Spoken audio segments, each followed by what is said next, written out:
Any audio? There you go. Alright. Hey, for the title, make it Hebrew Israelites Sabbath reading.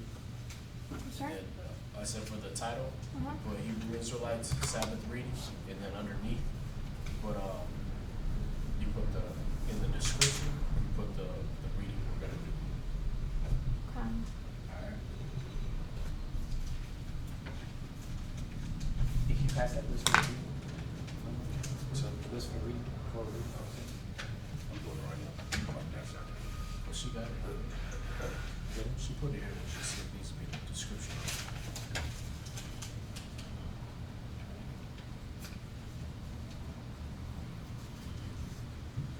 All right, so if y'all missed that, we basically did the standard opening, let you know where all the school locations and donations and where you can donate at.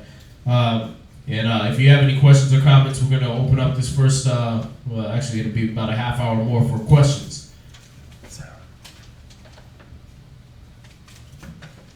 All right, so if y'all got any questions, you can go ahead and put those in on the YouTube live chat or text me at 832-941-2443. And then we'll answer your questions all according to the scriptures. If not, we're going to go ahead and go right into the reading so that we can go ahead and get ready for street speaking at the right time. All right?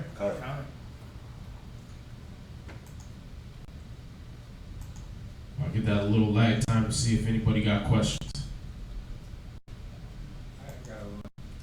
Oh, what you got? I had it marked in my other Bible. I didn't bring it with me. But I have a question about David. Well, he killed 300 men, right? So I was wondering, was that one after another, or Well, the scriptures tell you he killed his 10,000s. All right.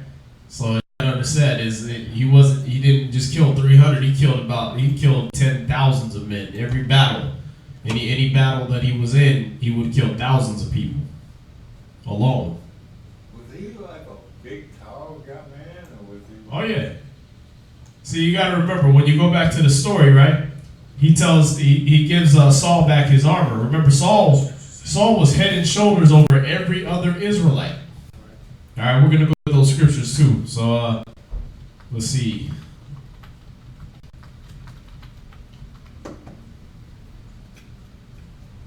Should be going to 1 Samuel, more than likely. Yeah, 1 Samuel chapter 9, verse 1, and then we'll read to verse 2. Samuel chapter 9. Uh-huh. 1 Samuel chapter 9 and verse 1. Okay.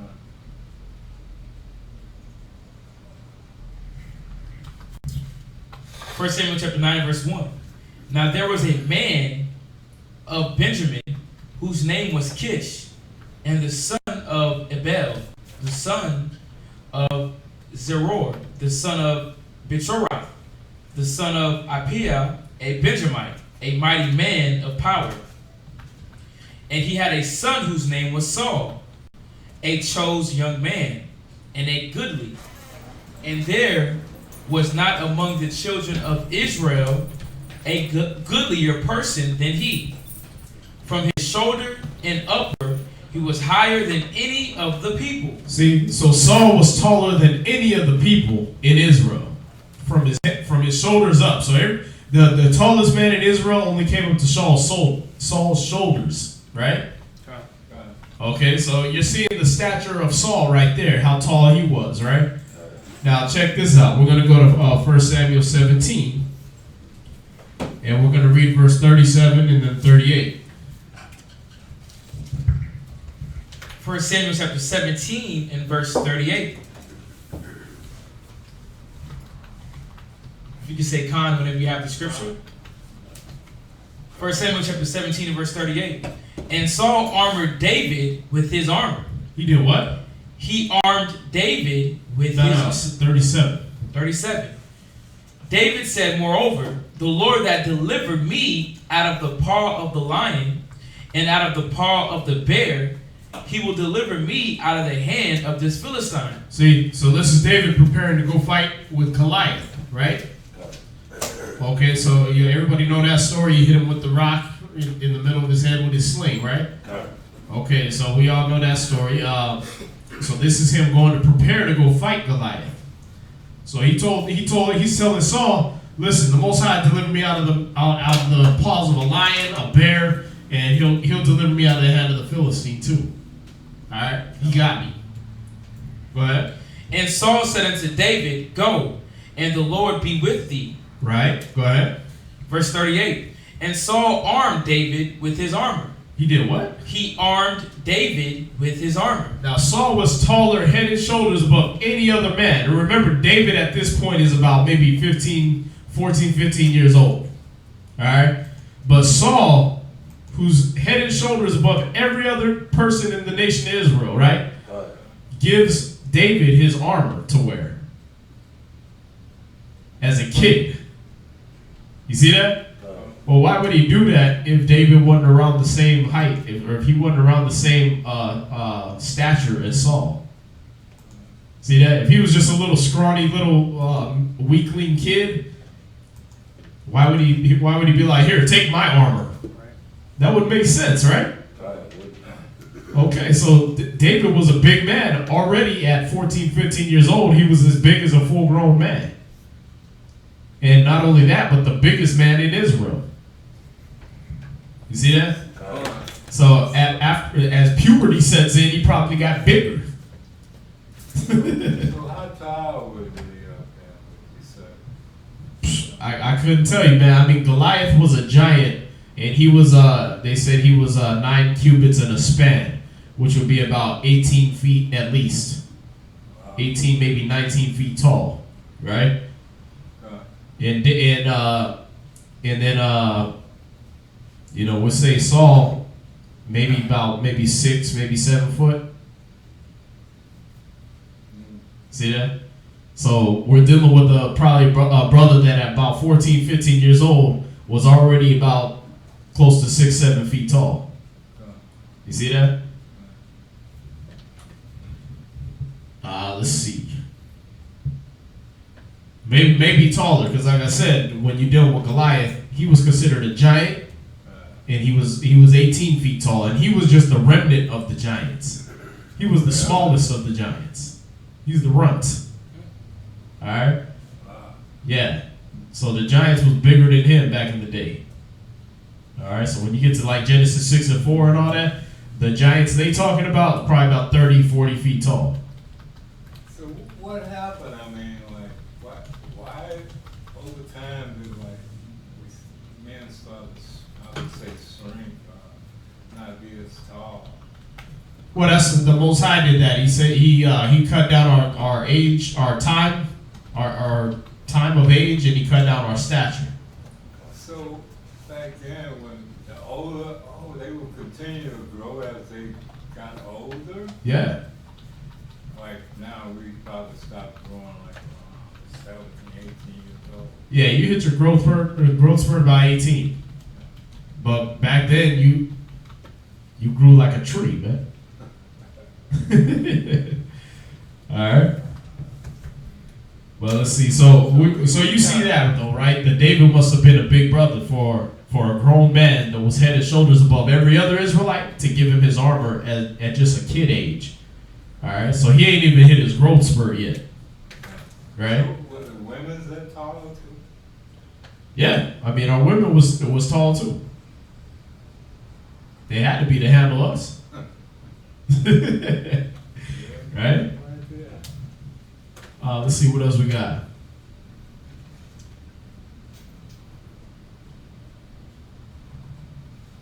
Yeah, it looks like that's about it online. But you got any other questions? I didn't bring my other Bible. I had it all marked out. I just have to wait until next summer comes.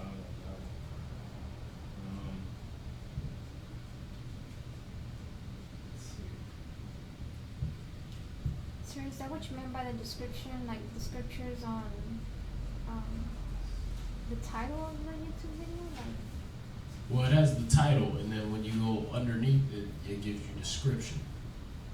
So you like description, it has a box where you can type in like, you know, website addresses and stuff like that. You might have to do it after if it's not showing up right now. Yeah, it's not. Oh, Deuteronomy, 28, verse 55. Deuteronomy 28 verse 65? 55. 55.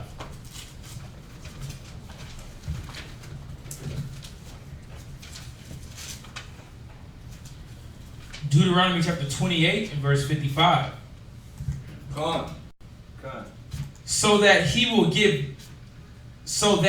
not give to any of them of the flesh of his children whom he shall eat, because he hath nothing left him in the siege, and in the straitness wherewith thine enemy shall distress thee in all thy gates. Right, so start at 54, and it'll help answer your question a little bit, but read 54.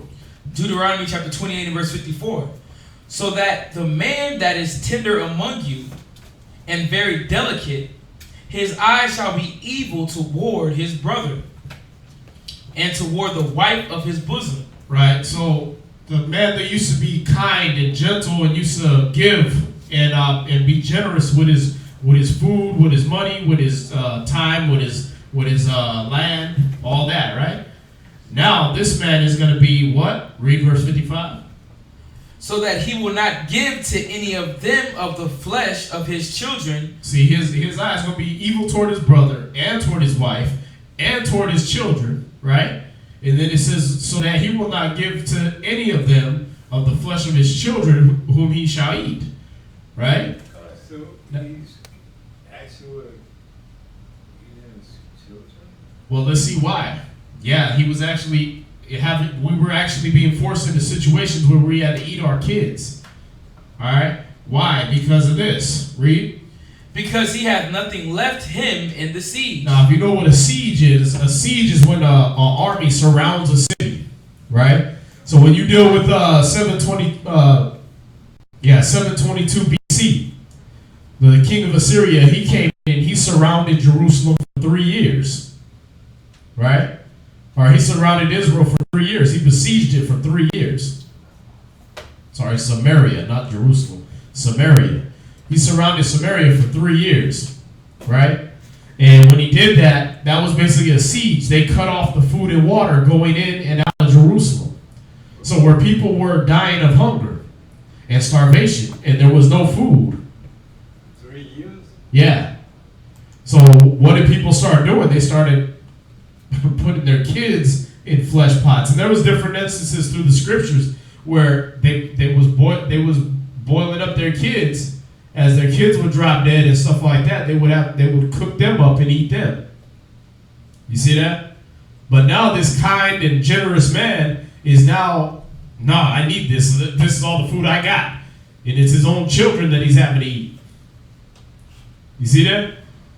But you get these Egyptology cats, they talk, see, y'all was eating y'all kids. What? That was in a forced time of war, where we were being surrounded by our enemies and we were forced into this way of life. You understand? At the point of starvation, your mind snaps and you'll do anything for any kind of nourishment. Y'all see that? And you see that in a lot of different movies and stuff like that, where they get into such a hunger, when you get into your hunger phase, but when you're beyond that into starvation, where your body's literally trying to eat itself even, right? Then you'll eat anything. You'll look for anything as a food. You understand? And so in this case, you see your kid just died of starvation. Well, that's all the food I got. But I'm gonna have to kill them, or not kill them. I'm gonna have to chop them up and boil them up. You see that? But we was in such a case of starvation that it turned into, now this man that used to be generous is like, nah, this is mine. You know what I mean? This is mine that I gotta eat. All right, so so we got to understand what it says right there. It said during the siege. It wasn't talking about just in any instance. We just looked at our kid and was like, hey, I'm going to eat you. Right? Nah, it was in the case of a siege where we were surrounded and we couldn't get food, water, nothing into our camp. All right? Oh yeah, yeah. It was a video I was just watching on the way up here, man. The brother sent me, and they was talking about that too. It was let's see. I'm trying to remember where he said it was at though.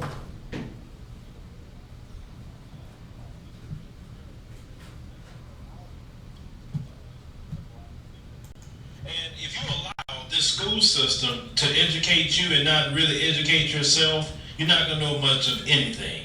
Now, there was a place called the Devil's Punch Bowl in Natchez, Mississippi. And this was a concentration camp for black people. See that? So when it goes on for like 8 minutes, so I ain't going to play the whole thing. But it was a concentration camp in Natchez, Mississippi, right?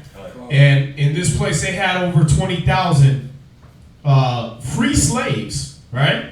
Slaves that had been freed by the South, or after the so-called Emancipation Proclamation and all that, they were freed from the South.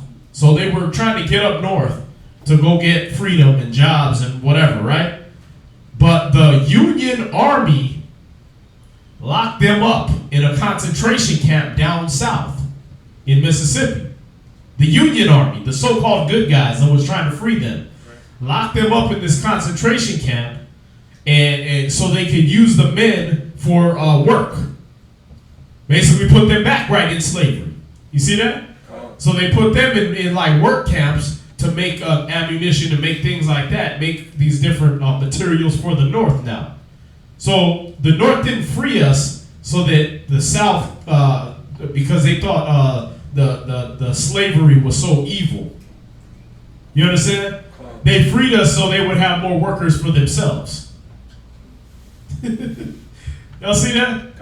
It's insane, man. Yeah, that's why the scriptures say even when they do good, they do evil. The tender mercies of the wicked are cruel. You see that?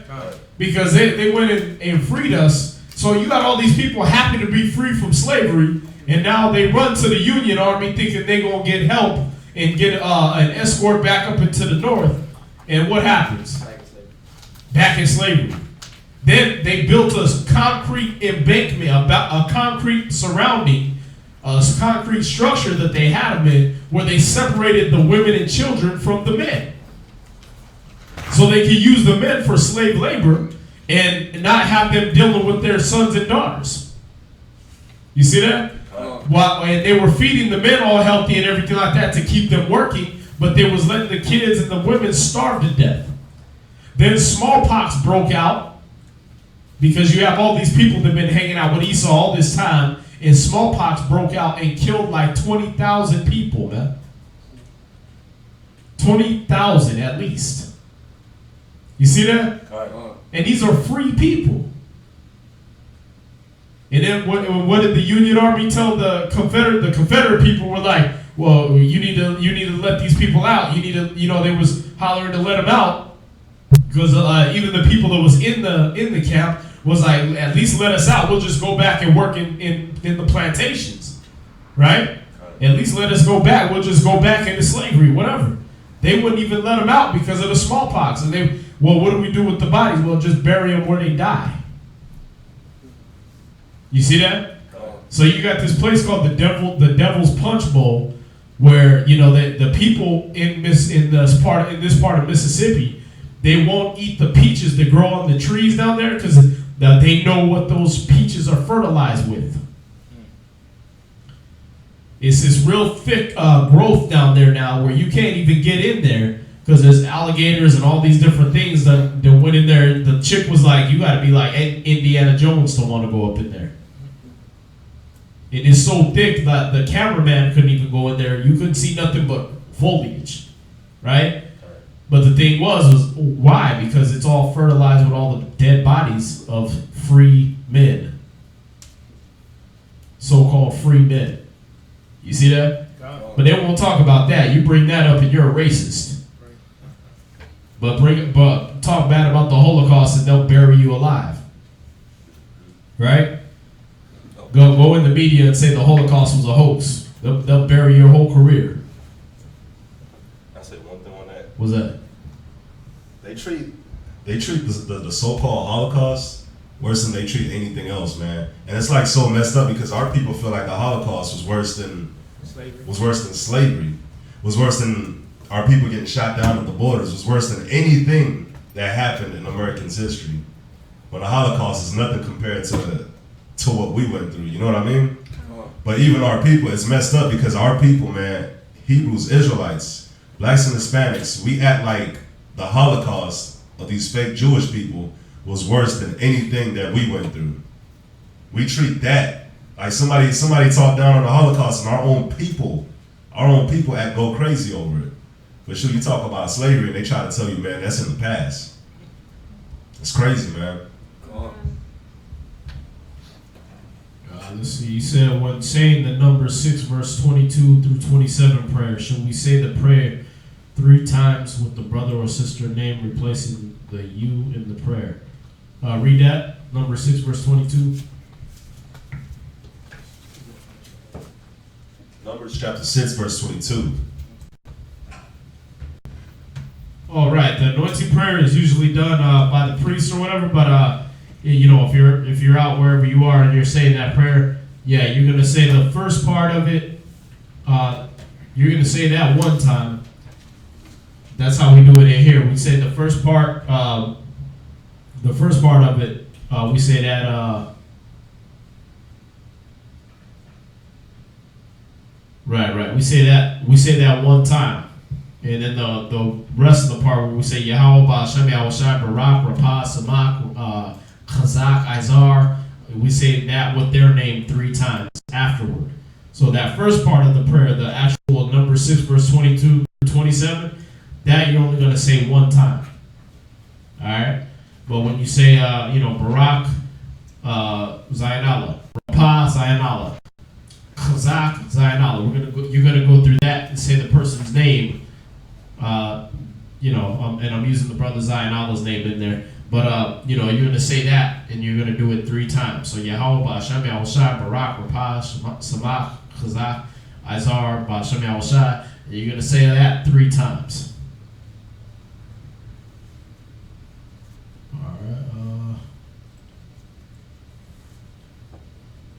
See, we actually got somebody down there in Mississippi right now, so maybe they know about that Devil's Punch Bowl down there. Let's see. Can you comb your hair while listening to class? Yes. Can you exercise on the Sabbath? If that's the only day you get, then you do what you got to do. All right, that's the only day you get for exercise. You do what you got to do. But if it's you're already doing it like 4 or 5 times a week, the Most High made that day for you to be able to rest and let your body rest. See, He cared about the land of Israel. That's why He gave us a Sabbath for the land. And then He also cared about the people of Israel, so He gave us a Sabbath for our bodies. All right? And that's where you get Christ saying the Sabbath was made for man and not man for the Sabbath. All right? But if you can give me that scripture.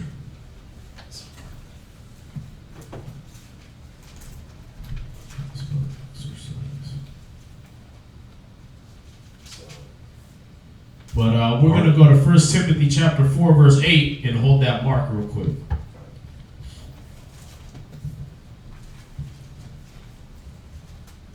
So the question is, can you exercise on the Sabbath? Like I said, if it's the only day you get to exercise, if it's the only time you can really get, then yeah, do that. But at the same time, know this. Read that. 1 Timothy chapter 4 and verse 8. For bodily exercise profiteth little. See that? Bodily exercise will only profit a little bit. All right? Makes your muscles stronger, makes your cardio better, things like that. But bodily exercise, it doesn't profit as much as learning the word and hearing the word of the Most High. Watch, read that. Read on. but godliness is profitable unto all things. See that bodily exercise just profits your body. All right, but godliness is profitable for all things. All right, it helps bills get paid, helps you deal better with your family, helps you deal better with your neighbors, helps you build your nation, helps you establish your household, your own personal kingdom, your mind. All right, and it also gives you clues on how to deal with your body. So the godliness is more important than the exercise.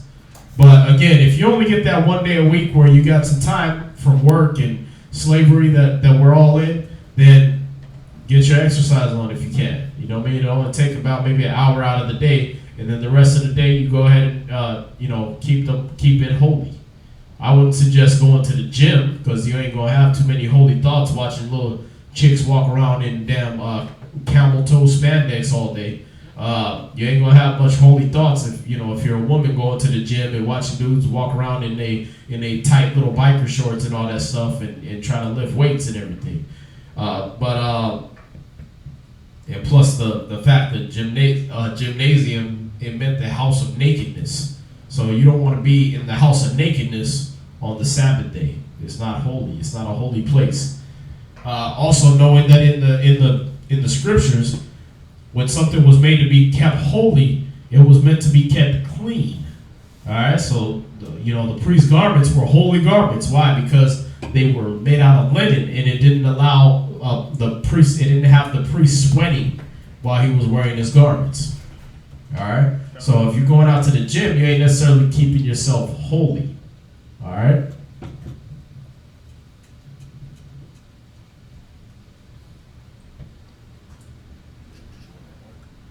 Yeah, read that in Mark.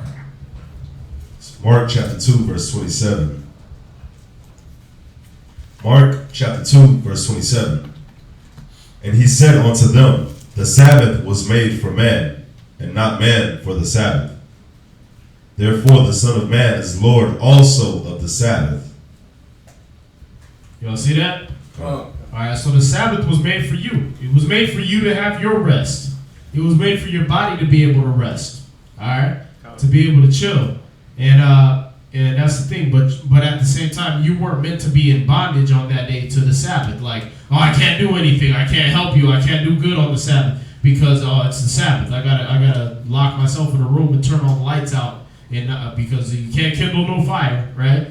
It wasn't made like that. All right.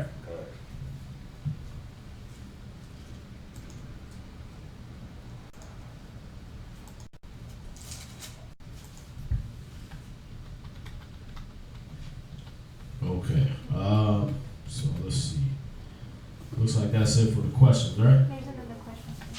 Oh, okay. How do you feel about Trump and the president of Israel declaring peace during his visit? Do you think this lines up with 1 Thessalonians 5:3? Well, let's get 1 Thessalonians 5:3. And know this. Nothing that this wicked kingdom does lines up with the scriptures. Nothing that those bastards in Ashdod do, as the scriptures refer to them, the bastard that dwelleth at Ashdod, the Amalekites, those people that are in our land, nothing they do lines up with the scriptures. All right. 1 Thessalonians 5:3. For when they shall say peace and safety, then sudden destruction cometh upon them as travail upon a woman with child, and they shall not escape. And that's perfect. It definitely lines up with 1 Thessalonians 5:3 because that's what they're going to be saying, right? They're going to be saying, "Oh yeah, we're at peace and everything's going to be okay." And the thing is, the Most High is going to bring that sudden destruction on them real quickly. You understand? That's how Christ said he was going to come, right? Like the thief in the night, right? Let me get this scripture too with that.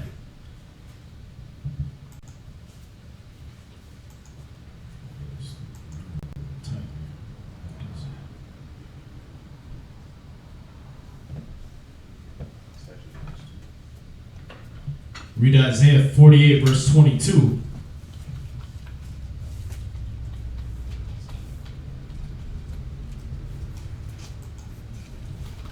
And then give me Jeremiah 6 and verse 14.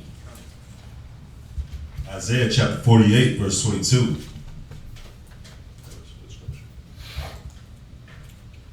Isaiah chapter 48, verse 22. Con. Come on.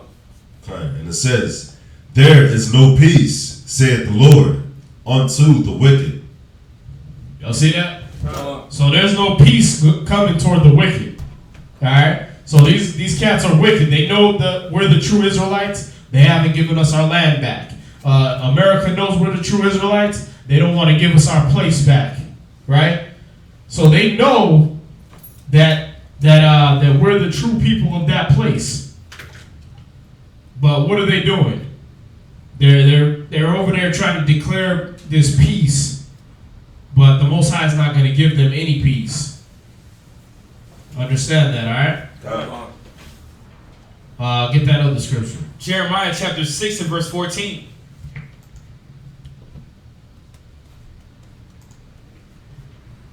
Jeremiah chapter 6 and verse 14. Come on. They have healed also the hurt of the daughter of my people slightly, saying, peace, peace, when there is no peace. Y'all see that? Come on. So this is how they try to heal Israel in their mind, in their uprisings, and they try to heal their own people by acting like, oh, we got peace going on over here. No, that's a looky-loo for how they're screwing you over in America. Oh, you're over there looking at Israel, and oh, there's going to be peace and all this, and everything's going to be safe. I think this is what the churches start filling them their people up with. Oh yeah, this is when Christ is going to come back and everything. No, he's going to come back as that thief in the night. When they think there's going to be peace, he's going to bring that sudden destruction on them. But meanwhile, it's a way for you to think and let your guard down against Satan and say, oh, okay, well, everything's cool now. Because there's peace in the Middle East, right? Yeah, and then next thing you know, they raising your taxes again. Or next thing you know, they signing another bunch of wickedness in the law where some guy can touch your kids and you have to put up with it. And now that's a law now. And you were so busy looking at the news, watching what's going on in Israel, that you ain't realizing what's going on in your own home, in your own country. Y'all see that? So yeah, that's definitely lining up with that. You know that's what that sudden destruction is going to come on them when they start trying to declare everything is peaceful. Can a mother say the prayer with her kids? Yes, a mother can say the prayer with her kids. All right, it's okay for women to pray. This is not nothing about the Bible has to do with chauvinism, has to do with putting a woman up under some kind of bondage. The whole point of the scriptures is that we should be free from Old Testament to New Testament. Old Testament, when he dropped the commandments, I am the Lord your God that brought you out of the house of Egypt, out of the house of bondage. Right? When you go to Exodus 20. New Testament, you shall know the truth, and the truth shall make you free. St. John 8, verse 32. Right? So nothing about the scriptures is meant to keep you in bondage. All right? A woman can pray with her kids. All right? She put her head covering on, as is a custom. Put her head covering on and come before the Most High and pray with her kids, pray for her children. It's good because she's going to be the main one teaching them. As the man should be in the gates. He should be teaching in the street corners. He should be with the elders, getting his own education so he'll be able to guide his family. Meanwhile, his woman is able to teach the children. All right?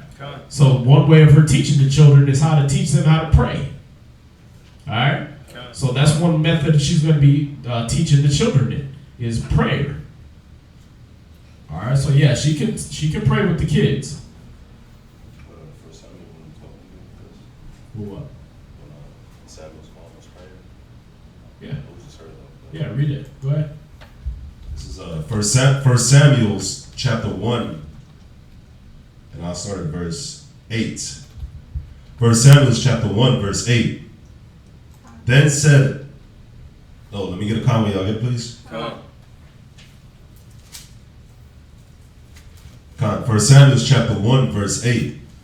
Then said Elkanah, her husband, to her, Hannah, why weepest thou? And why eatest thou not? And why is thy heart grieved? Am not I better to thee than 10 sons? So Hannah rose up after they had eaten in Shiloh, and after they had drunk. Now Eli the priest sat upon a seat by a post of the temple of the Lord. And she was in bitterness of soul, and prayed unto the Lord, and wept sore. And she vowed a vow, and said, O Lord of hosts, if thou wilt indeed look on the affliction of thine handmaid, and remember me, and not forget thine handmaid, but wilt give unto thine handmaid a man-child, then I will give him unto the Lord all the days of his life, and there shall no razor come upon his head. And it shall come to pass, as she continued praying before the Lord, that Eli marked her mouth. Right, see, so when you look at that, Eli, it says he marked her mouth because she was moving her lips while she was praying, right? So he thought she was crazy or she was drunk, right? But he didn't check her because of her praying. He checked her because he thought she was drunk because the way she was praying in the fervency of her spirit, all right? But you don't see that Eli the priest came out and was like, hey, women ain't supposed to pray. All right, that's for men only.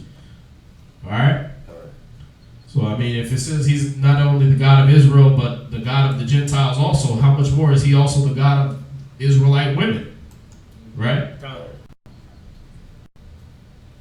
Let's see. I want to know if it's okay for the Israelite woman can take part in sports events knowing that we have to wear pants to train.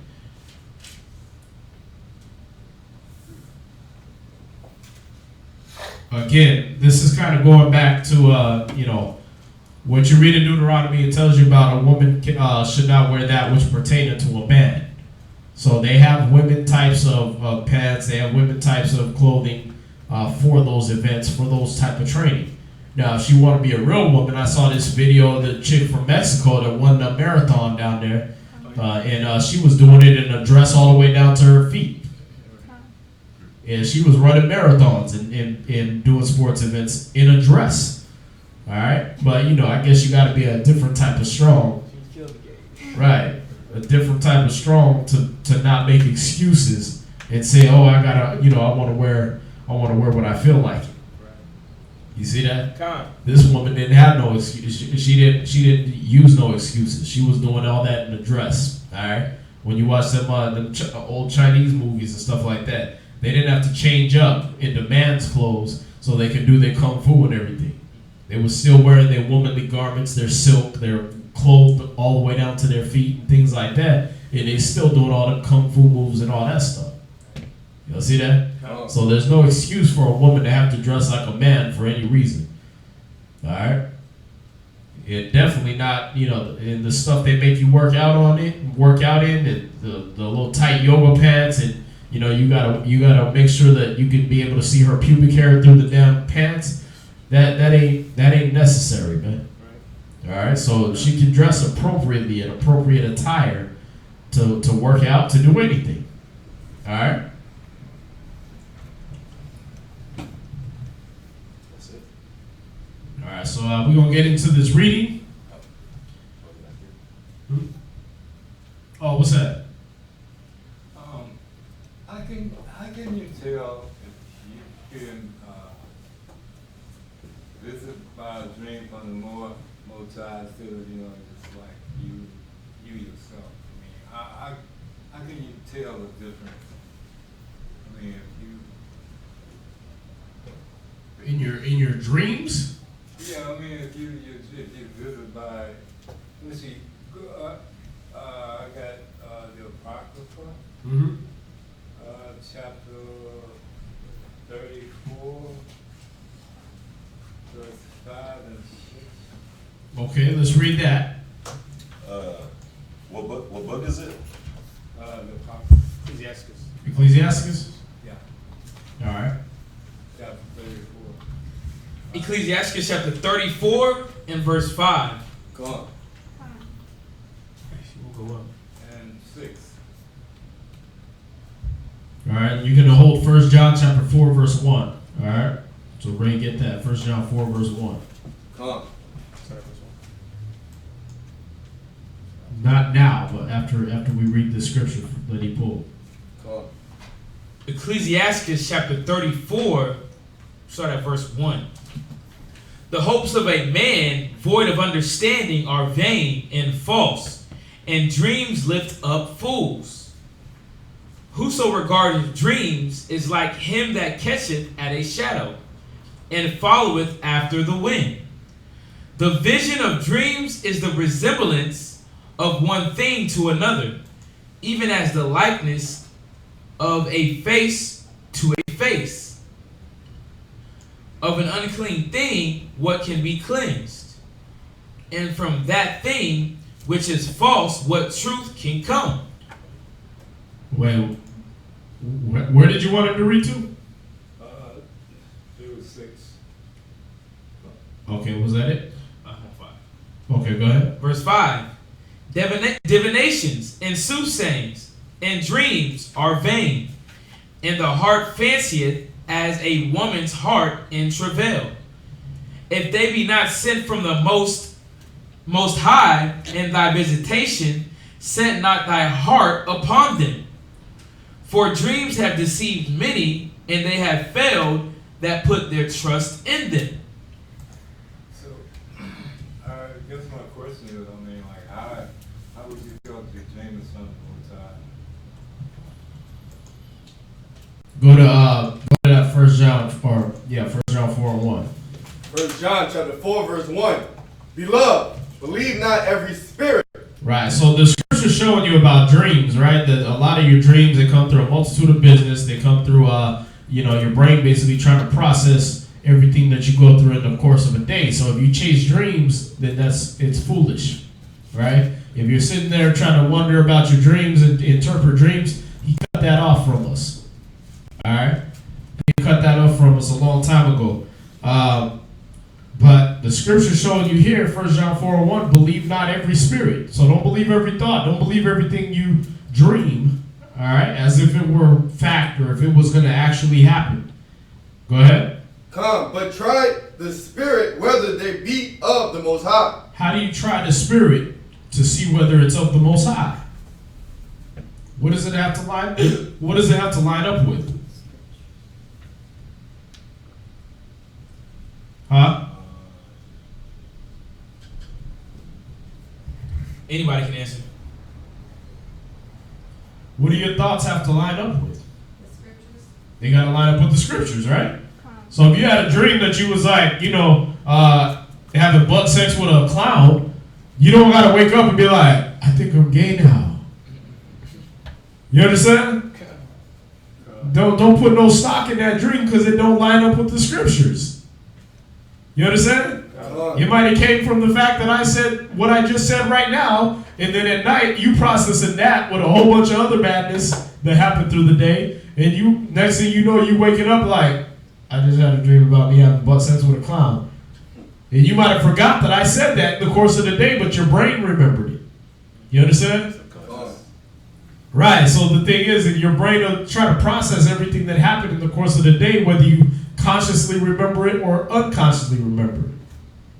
You understand? Alright, so you don't want to put that stock in the dreams unless it lines up with the scriptures. Alright? Because a lot of times these men of the scriptures they would have a dream and they see these horrible visions and see these people getting killed and things like that, and they would ask whatever spirit was in that dream with them, well, what does this mean?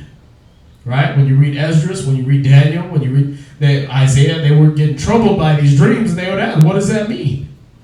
And that spirit would tell them what it means and show them things in the future, or show them things that were going to happen soon. Right? And it would line up with the scriptures because some prophet before them had already said it, or it was already written. You understand? Or when you look at Peter, he had the dream about the unclean animals being lowered down to him, and the voice told him, "Rise, kill, and eat." And in his dream, he's like, "Not so, Lord. I have never eaten anything common or unclean." Right? But when he woke up, he wasn't like, I could sure use a pork chop right now. And the Most High did say it was don't call common what he has cleansed. right? Got it. He didn't go down and decide that he was going to go eat unclean foods. You understand? God. No, what did he do? He went about trying to figure out what the dream was to mean, and then the men came to his door and said, "Hey, these centurions are at the door. They want to take you to meet this brother." You see that? Got it. So that was where he had to realize that, oh, the Most High showed me not to call any man common or unclean. Y'all see that? God. That's what he was showing me with the dream. All right. What's that? Does the Most High ever visit you in a dream? Yeah. Go to Job chapter was it 34 or 30, 33:16, 34:16.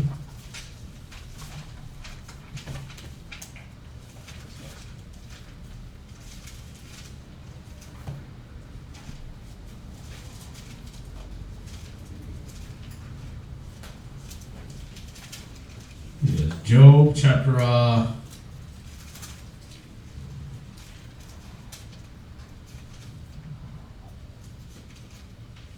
So Job chapter 33. yeah, verse 14. Job chapter 33, verse 14.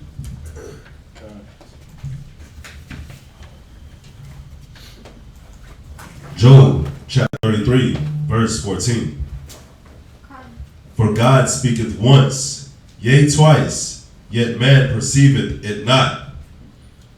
In a dream, in a vision of the night. See, so the Most High, he'll speak to you once and twice. He'll have a brother tell you, hey, don't do this, don't do that. Right? Or you'll go to class and it'll be on something that you've been dealing with the whole time. And then it'll be his second time he done told you, because you already get that little voice in your head that's like, yeah, don't do that.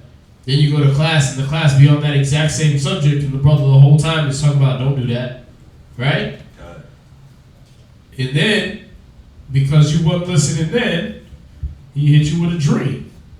He'll hit you in your dream and tell you, hey, listen, don't do that. You understand? Got it. But watch, it's going to show you why he does that. Read.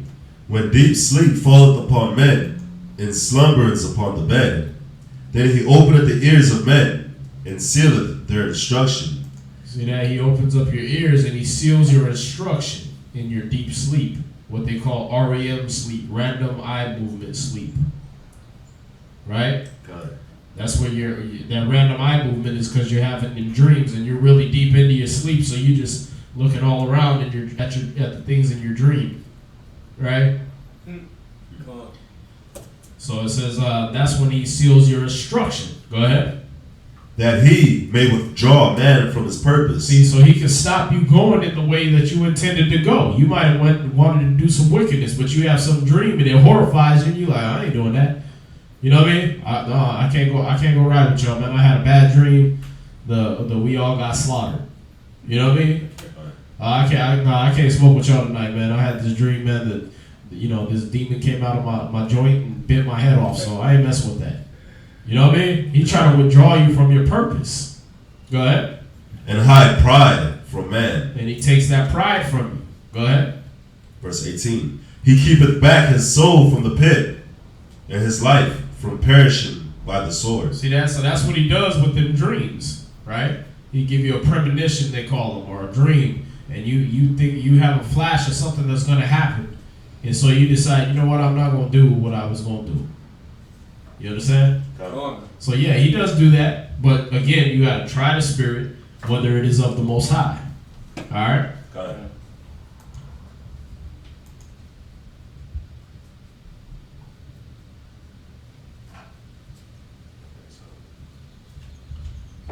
All right, for the custom on how to start and end the Sabbath, we have the packets.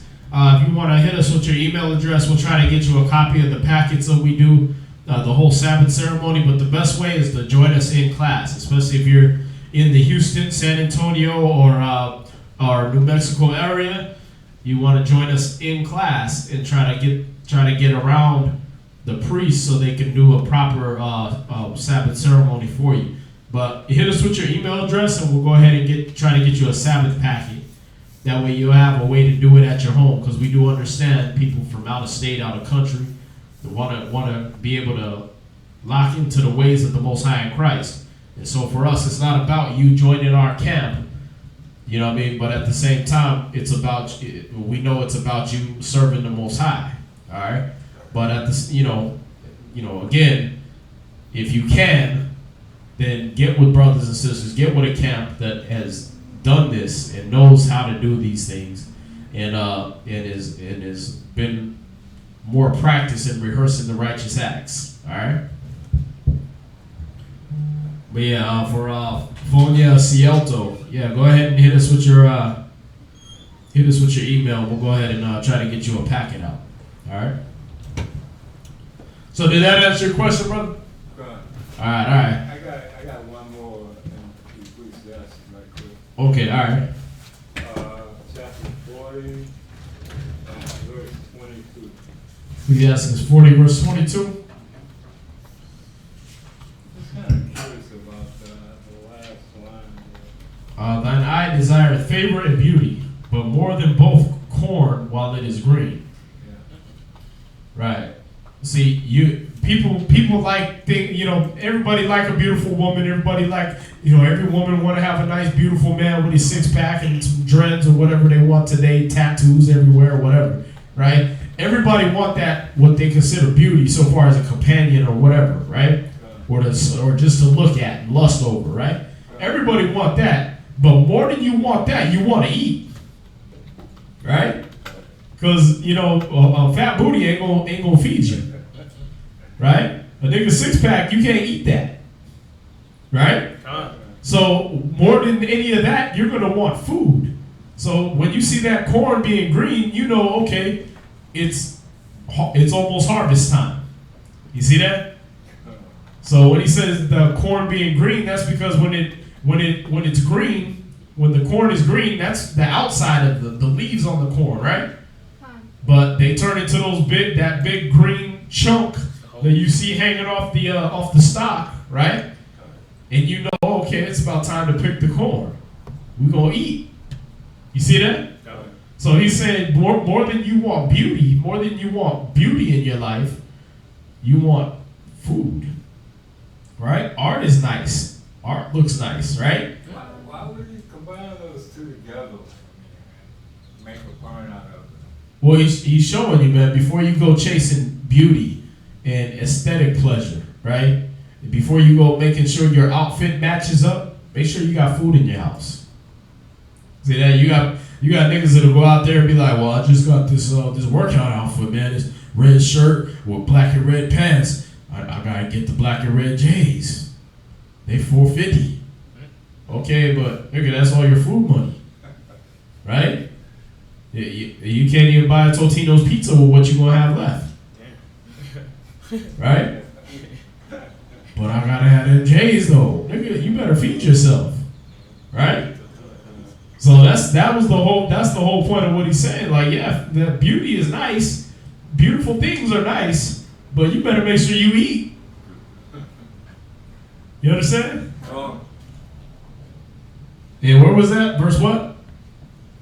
22? Verse 22. Yeah, see, so your eye, it wants certain things. When you look at things, you be wanting certain things, right? Because they're pleasing to the eye. But what's better? To please the eye or please the stomach? You understand?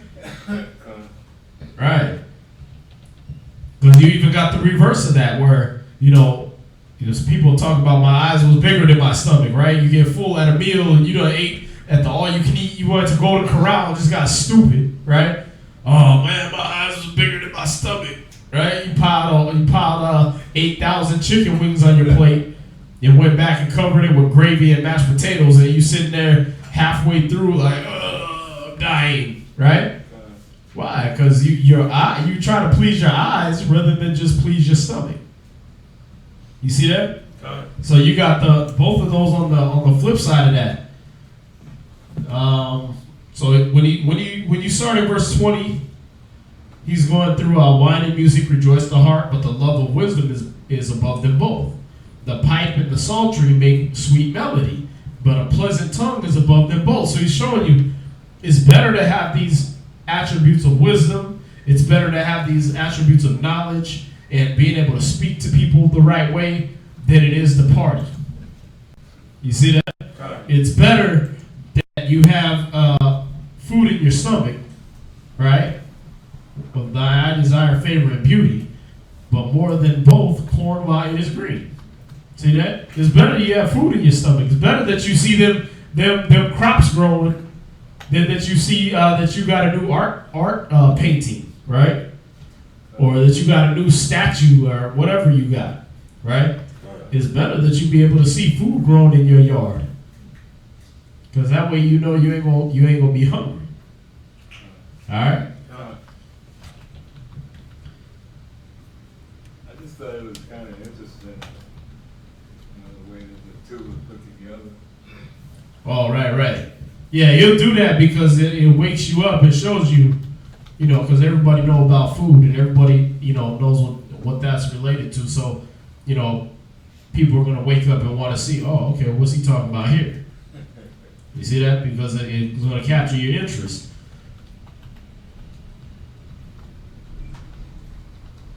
All right, so we're going to get into the reading. If y'all have any other questions, if you can capture that sister's email, brother or sister, I'm not sure. You want to capture that email so that we can get her a packet out.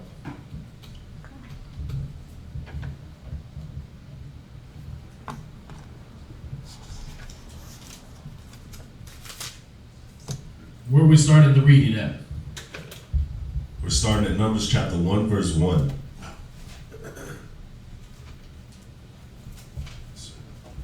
Numbers chapter 1, verse 1 through 28. And it says, And the Lord spake unto Moses in the wilderness of Mount Sinai, in the tabernacle of the congregation, on the first day of the second month, in the second year after they were come out of the land of Egypt, saying, Take ye the sum of all the congregation of the children of Israel, after their families by the house of their fathers, with the number of their names, every male by their polls, from 20 years old and upward, all that are able to go forth to war in Israel. Thou and Aaron shalt number them by their armies.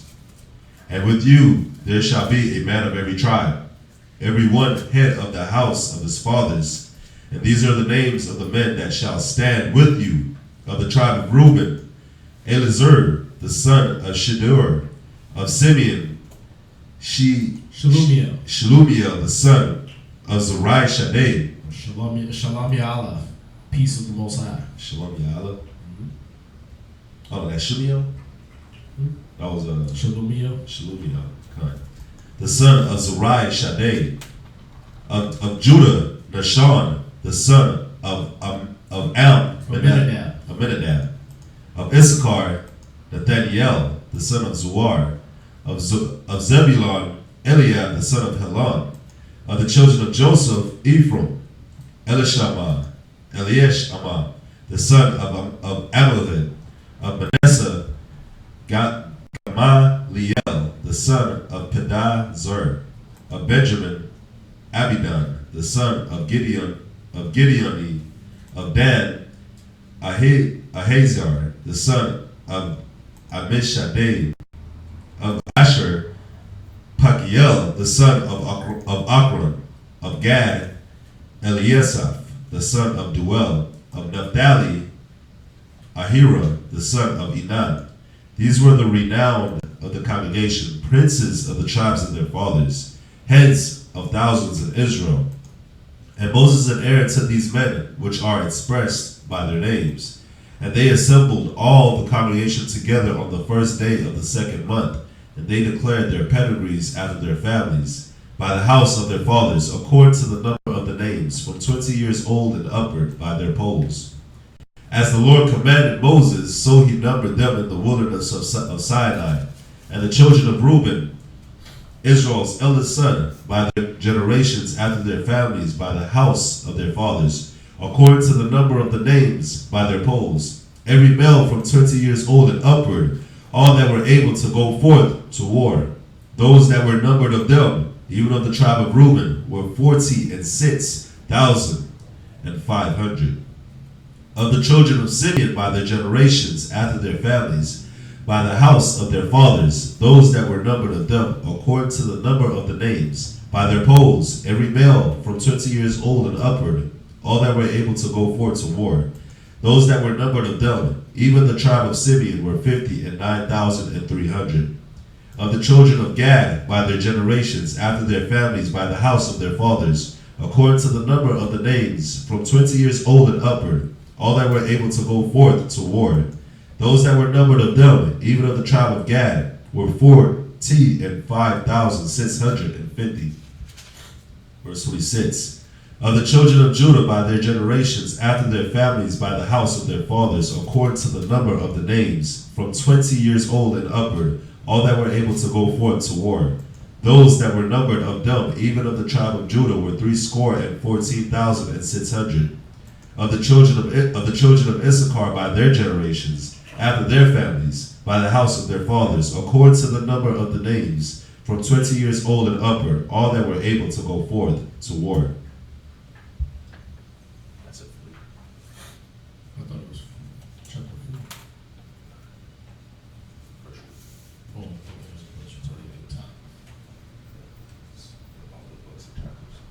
Oh, okay. All right, so we're going to bring up the next reader. Do y'all have any questions on what we just read over? All right, he basically just gave the names of the princes at the time of Moses, the princes of Israel, the chief men that he called as men. These are basically the people that were allowed to come up to his officers up under Moses and deal with matters pertaining to Israel. All right, so these men, the people would have a matter instead of that person. Every matter going up to Moses, they would deal with their head of their tribe. All right, and these were those heads of their tribes that would deal with their matters. And if the matter was too great for them, they would go to an officer that was up under Moses, that Moses had appointed. And if it was too great for them, then they would bring it to Moses. All right, so he didn't have to deal with so many matters of over 6 million people that he was dealing with. All right, what's that? Just even in verse 18, Numbers chapter 1 and verse 18, when it talks about, and they assembled all the congregation together on the first day of the second month, and they declared their pedigrees. So we understand that Israel, how you knew what tribe you were from was from your father. Because now in America, they like to say, oh, I'm mixed. No, there's no mix. Listen, you are what your father is. And that's how we did the census, and that's how we knew what tribe we were from. God, good point.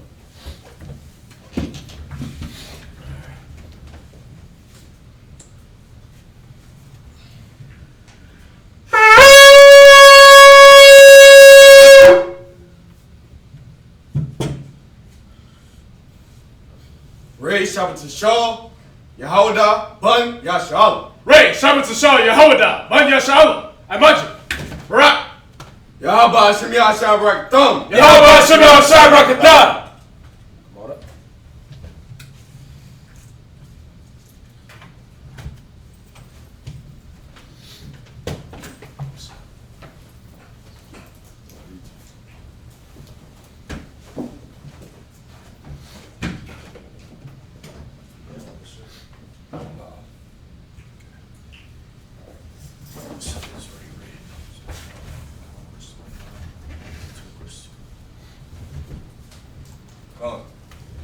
Numbers chapter 1. Numbers chapter 1, verse 29. Those that were numbered of them, even of the tribe of Issachar, were 54,400. Verse 30. Of the children of Zebulun, by their generation, after their families, by the house of their fathers, according to the number of the names, from 20 years old and upward, all that were able to go forth to war. Those that were numbered of them, even of the tribe of Zebulun, were 57,400. Of the children of Joseph, namely, of the children of Ephraim, by their generations, after their families, by the house of their fathers, according to the number of the names, from 20 years old and upward, all that were able to go forth to war. Verse 33. Those that were numbered of them, even of the tribe of Ephraim, were 40,500. Of the children of Manasseh, by their generations, after their families, by the house of their fathers, according to the number of the names that from 20 years old and upward, all that were able to go forth to war, those that were numbered of them, even of the tribe of Manasseh, were 32,200.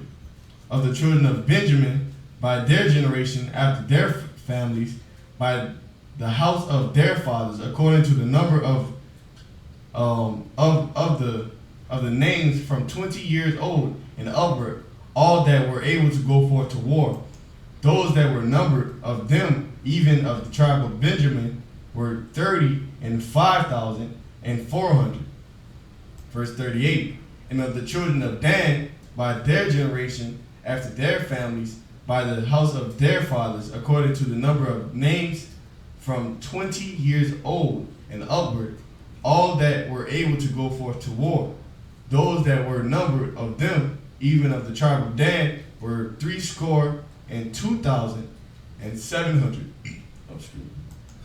Or of the children of Asher, by the generation after their families, by the house of the fathers, by their fathers, according to the number of the names from 20 years old and upward, all that were able to go forth to war. Those that were numbered of them, even of the tribe of Asher, were 40,500. Of the children of Naphtali, throughout their generations, after the families, by the house of their fathers, according to the number of the names from 20 years old and upward, all that were able to go forth to war. Those that were numbered of them, even of the tribe of Naphtali, were 53,400. Verse 44. These are those that were numbered, which Moses and Aaron numbered, and the princes of Israel, being 12 men, each one was of the house of their fathers, of his fathers. So were all those that were numbered of the children of Israel by the house of their fathers, from 20 years old and upward, all that were able to go forth to war in Israel.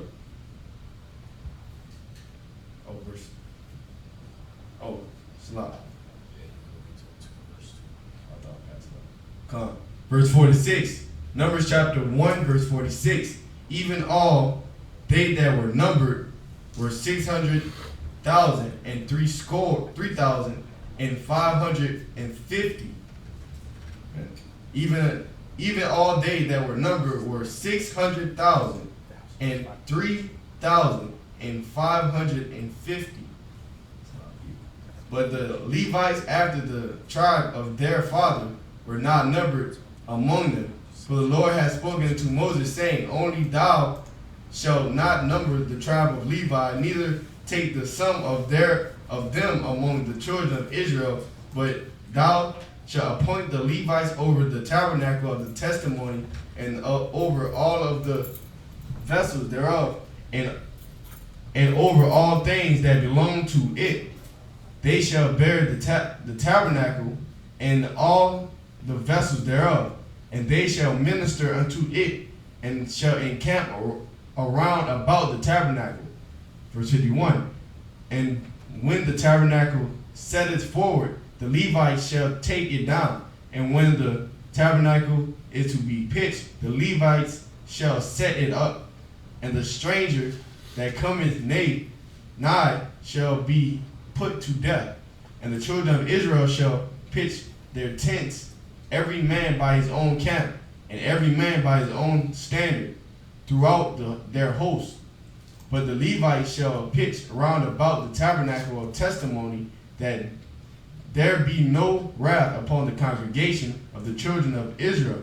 And the Levites shall keep the charge of the tabernacle of testimony. Verse 54. the children of Israel did according to all the Lord commanded Moses, so did they. Numbers chapter 2, verse 1. And the Lord spake unto Moses and unto Aaron, saying, Every man of the children of Israel shall pitch by his own standard with the ensign of their father's house. Right. See that? So we had it said an ensign, right? An ensign was like a flag or a standard, a symbol. Y'all see that?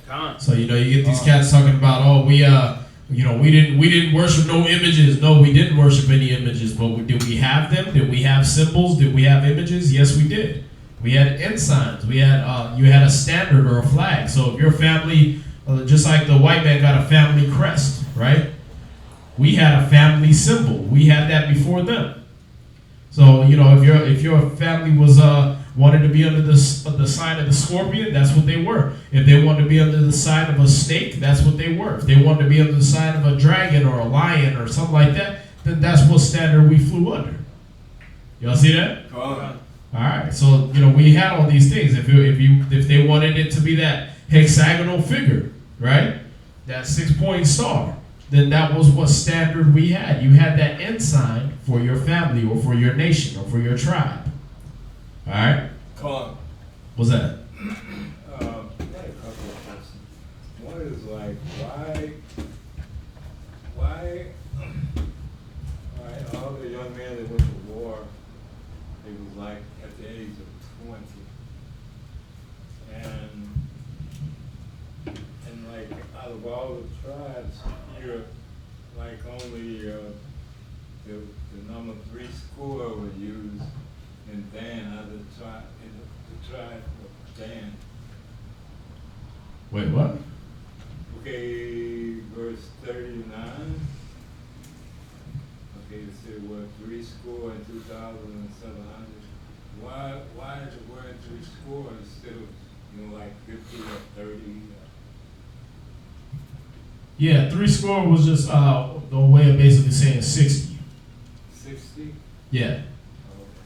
3 times 20. Anytime you get whatever number score, 4 score, 50 score, whatever, 5 score, you know what I mean? It was that times 50. The score meant 50. I mean, sorry, 20. It meant 20. The score meant 20. All right? And why the age of 20? Why they all started war at the age of 20? Well, because we didn't have our young youths going to war.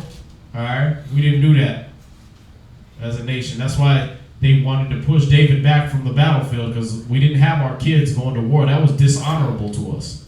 Just like we didn't have our women going to war. That was dishonorable to us, to send kids and women into war. You understand? No, we protected them. We were the men. From 20 years old until like 50 years old, you was able to fight. You see that? So you were the ones going off to war. But underneath that, there was no point in doing that. You was still a kid. You was still trying to get yourself established. You like the scripture talked about, if you had just got a wife, right? Then you didn't go off to war. You got to spend your year with her at least before you went off to war. All right. So in that young age, 12 to 20 is when you're becoming a man. You're getting yourself established, and you're getting that. You're probably getting your first woman or something like that. So he didn't want you having that brand new wife and you're still in your youth, getting killed off in war, or having to leave them to go off to war for years and months and things like that. You understand? All right. So he had that mercy and that kindness on his people in every aspect, even the warriors. All right. And then 50 years old and up, you left off a war. You was retired. Okay, you know what? I did it for 30 years, right? I put in my time. I'm retired now. Go back to my vineyards. I can go back to my family. I can enjoy them and not be called off to war. I can live in peace. All right. Where we at? Oh, that was it. Okay, so we're gonna do the next reader. Did you feel like coming up to read? I'm not ready for it. Oh, it's cool. It's cool. Then we're gonna have Zainala read. This is starting. I mean, chapter 2, verse 3. Yeah, 2 verse 3 through verse 30.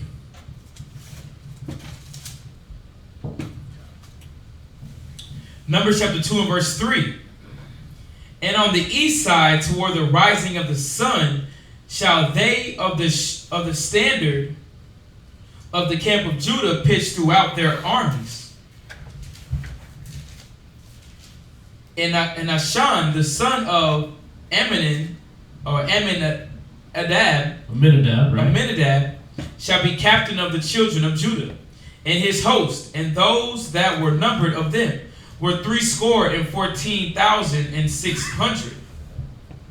And those that do pitch next unto him shall be the tribe of Issachar. And Nathanael, the son of Zuar, shall be captain of the children of Issachar. And his host of those that were numbered thereof were 54,400. Then the tribe of Zebulun and Elad, the son of Helon, shall be captain of the children of Zebulun. Verse 8. And his host, and those that were numbered thereof, were 57,400. All that were numbered in the camp of Judah were 100,000 and 400,000 and 6,400. Where you at? Verse 9. These shall first set forth. So yeah, 50 and 7,400. So 57,400 people from one tribe. Okay. Sound big. Verse 10. That sounds big. Right. Verse 10. On the south side shall be the standard of the camp of Reuben, according to their armies, and the captain of the children of Reuben shall be Eliezer, the son of Shed-Eru, and his host, and those that were numbered thereof were 46,500. Verse 12. And those which pitched by him shall be the tribe of Simeon, and the captain of the children of Simeon shall be Shalumiel, the son of Zurishaddai. Right. Oh, you talking about verse 9 where he said all that were numbered in the camp of Judah were 100,000 and 400,000 and 6,400. Right. So that was 180,000 or 186,400 people. All right. Verse 13. Numbers chapter 2, verse 13. And his host and those that were numbered of them were 59,300. Then the tribe of Gad, and the captain of the sons of Gad shall be Elishaphat, the son of Reuel. Verse 15. And his host and those that were numbered of them were 45,650. All that were numbered in the camp of Reuben were 100,050 and 1,450 throughout their armies, and they shall set forth in the second rank. Then the tabernacle of the congregation shall set forward with the camp of the Levites in the midst of the camp. As they encamp, so shall they set forward, every man in his place by their standards. On the west side shall be the standard of the camp of Ephraim, according to their armies. And the captain of the sons of Ephraim shall be Elishama, the son of Ammahud, and his host, and those that were numbered of them were 40,500. And by him shall be the tribe of Manasseh.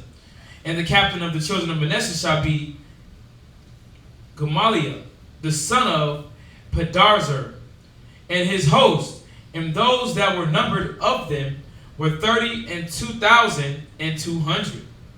Verse 22.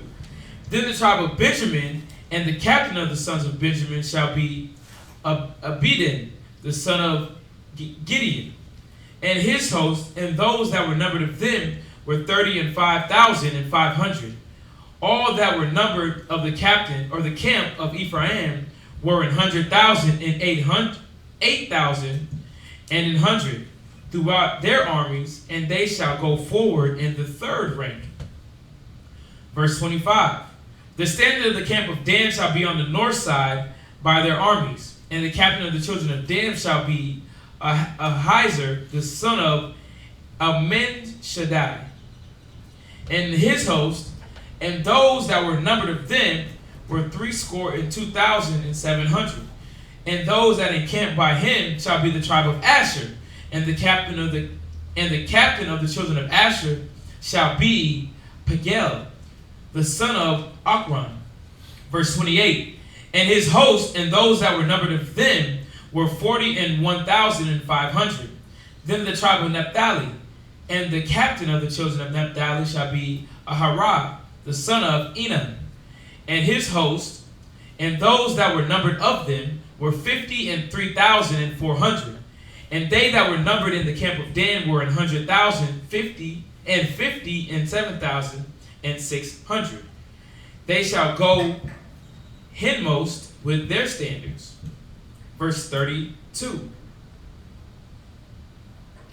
These are those which were numbered of the children of Israel by the house of their fathers. All those that were numbered of the camps throughout their host were 600,000 and 3,550. But the Levites were not numbered among the children of Israel, as the Lord commanded Moses. And the children of Israel did according to all that the Lord commanded Moses. So they pitched by their standards, and so they set forward every one after their families according to the house of their fathers. This is Numbers chapter 3. Oh, actually, that's it.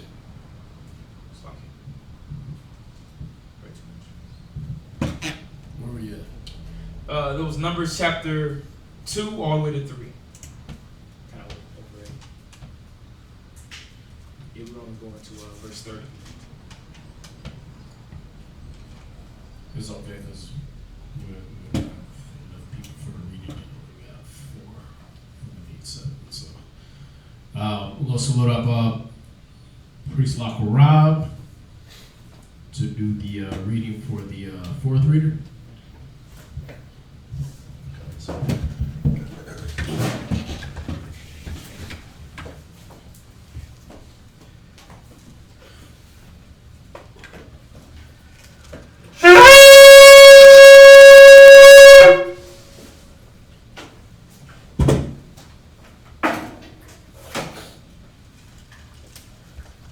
Lakarab Shabbat Tishal Ban Yam Yam Ban Yasharala.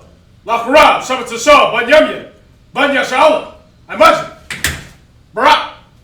Yehovah Hashem Yahushua Barakadum. Yehovah Hashem Yahushua Barakatah.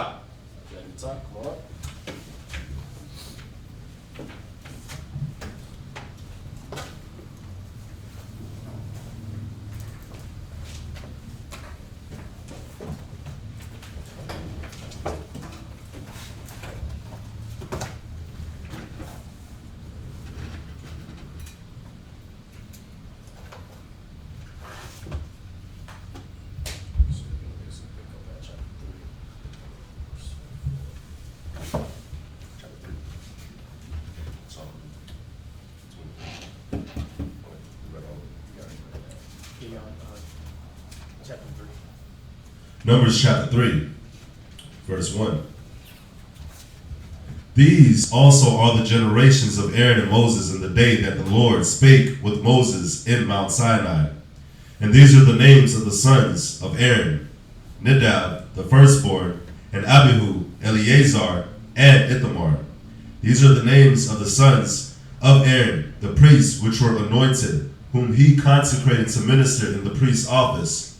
And Nadab and Abihu died before the Lord when they offered strange fire before the Lord in the wilderness of Sinai, and they had no children. And Eleazar and Ithamar ministered in the priest's office in the sight of Aaron their father.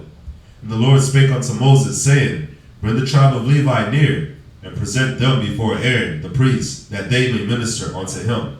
And they shall keep his charge and the charge of the whole congregation before the tabernacle of the congregation to do the service of the tabernacle. And they shall keep all the instruments of the tabernacle of the congregation, and the charge of the children of Israel to do the service of the tabernacle. And thou shalt give the Levites unto Aaron and to his sons. They are wholly given unto him out of the children of Israel. And thou shalt appoint Aaron and his sons, and they shall wait on their priest's office, and the stranger that cometh near shall be put to death. And the Lord spake unto Moses, saying, And I, behold, I have taken the Levites from among the children of Israel instead of all the firstborn that openeth the matrix among the children of Israel. Therefore the Levites shall be mine. Because all the firstborn are mine, for on the day that I smote all the firstborn in the land of Egypt, I hallowed unto me all the firstborn in Israel, both man and beast. Mine shall they be. I am the Lord. And the Lord spake unto Moses in the wilderness of Sinai, saying, Number the children of Levi after the house of their fathers, by their families. Every male from a month old and upward shalt thou number them. And Moses numbered them according to the word of the Lord, as he was commanded. And these were the sons of Levi by their families, Gershon, and Kohath, and Merari. And these are the names of the sons of Gershon by their families, Libni, and Shimei. And the sons of Kohath by their families, Amram, and Izahar, Hebron, and Uzziah. And the sons of Merari by their families, Mali and Mushi. These are the families of the Levites according to the house of their fathers. Of Gershon was the family of the Libnites, and the family of the Shemites. These are the families of the Gershonites, those that were numbered of them according to the number of all the males from a month old and upward. Even those that were numbered of them were 7,500. The families of the Gershonites shall pitch behind the tabernacle westward, and the chief of the house of the father of the Gershonites shall be Eliasaph the son of Lael. And the charge of the sons of Gershon in the tabernacle of the congregation shall be the tabernacle, and the tent, the covering thereof, and the hanging for the door of the tabernacle of the congregation, and the hangings of the court, and the curtain for the door of the court, which is by the tabernacle, and by the altar round about, and the cords of it for all the service thereof.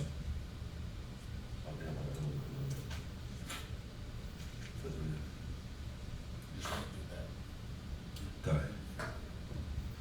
Verse 27. And of Kohath was the family of the Amramites, and the family of the Izharites, and the family of the Hebronites, and the family of the Uzzielites. These are the families of the Kohathites. And the number of all the males from a month old and upward were 8,600, keeping the charge of the sanctuary. The families of the sons of Kohath shall pitch on the side of the tabernacle southward. And the chief of the house of the family of And the chief of the house of the father of the families of the Kohathites shall be Elizaphan, the son of Uzziah. And their charge shall be the ark, and the table, and the candlestick, and the altars, and the vessels of the sanctuary wherewith they minister, and the hanging and all the service thereof. And Eleazar the son of Aaron the priest shall be chief over the chief of the Levites, and have the oversight of them that keep the charge of the sanctuary. Merari was the family of the Malites, and the family of the Mushites. These are the families of Merari. And those that were numbered of them, according to the number of all the males, from a month old and upward, were 6,200. And the chief of the house of the father of the families of Merari was Zuriel, the son of Abihail. These shall pitch on the side of the tabernacle northward. Verse 36. And under the custody and charge of the sons of Merari shall be the boards of the tabernacle, and the bars thereof, and the pillars thereof, and the sockets thereof, and all the vessels thereof, and all that serveth thereto.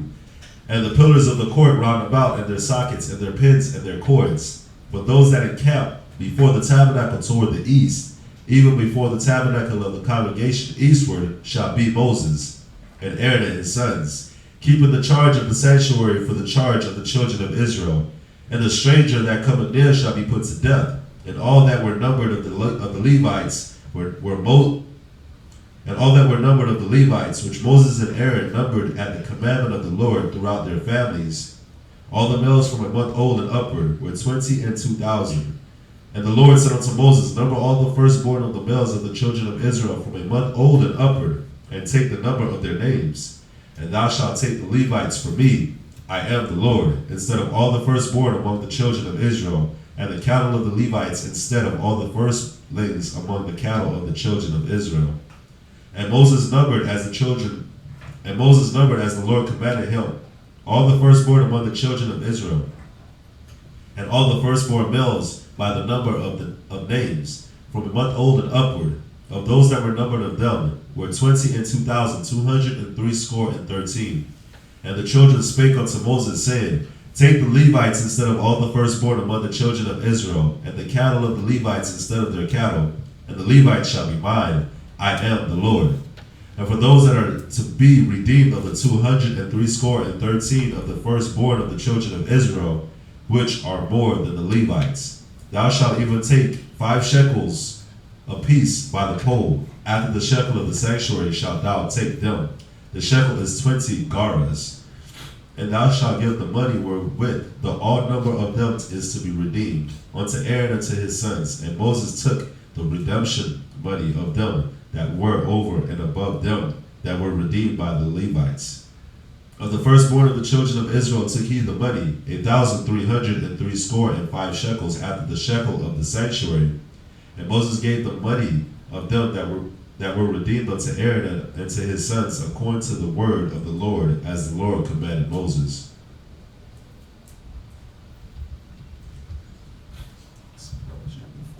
All right, so do you have any questions on any of that?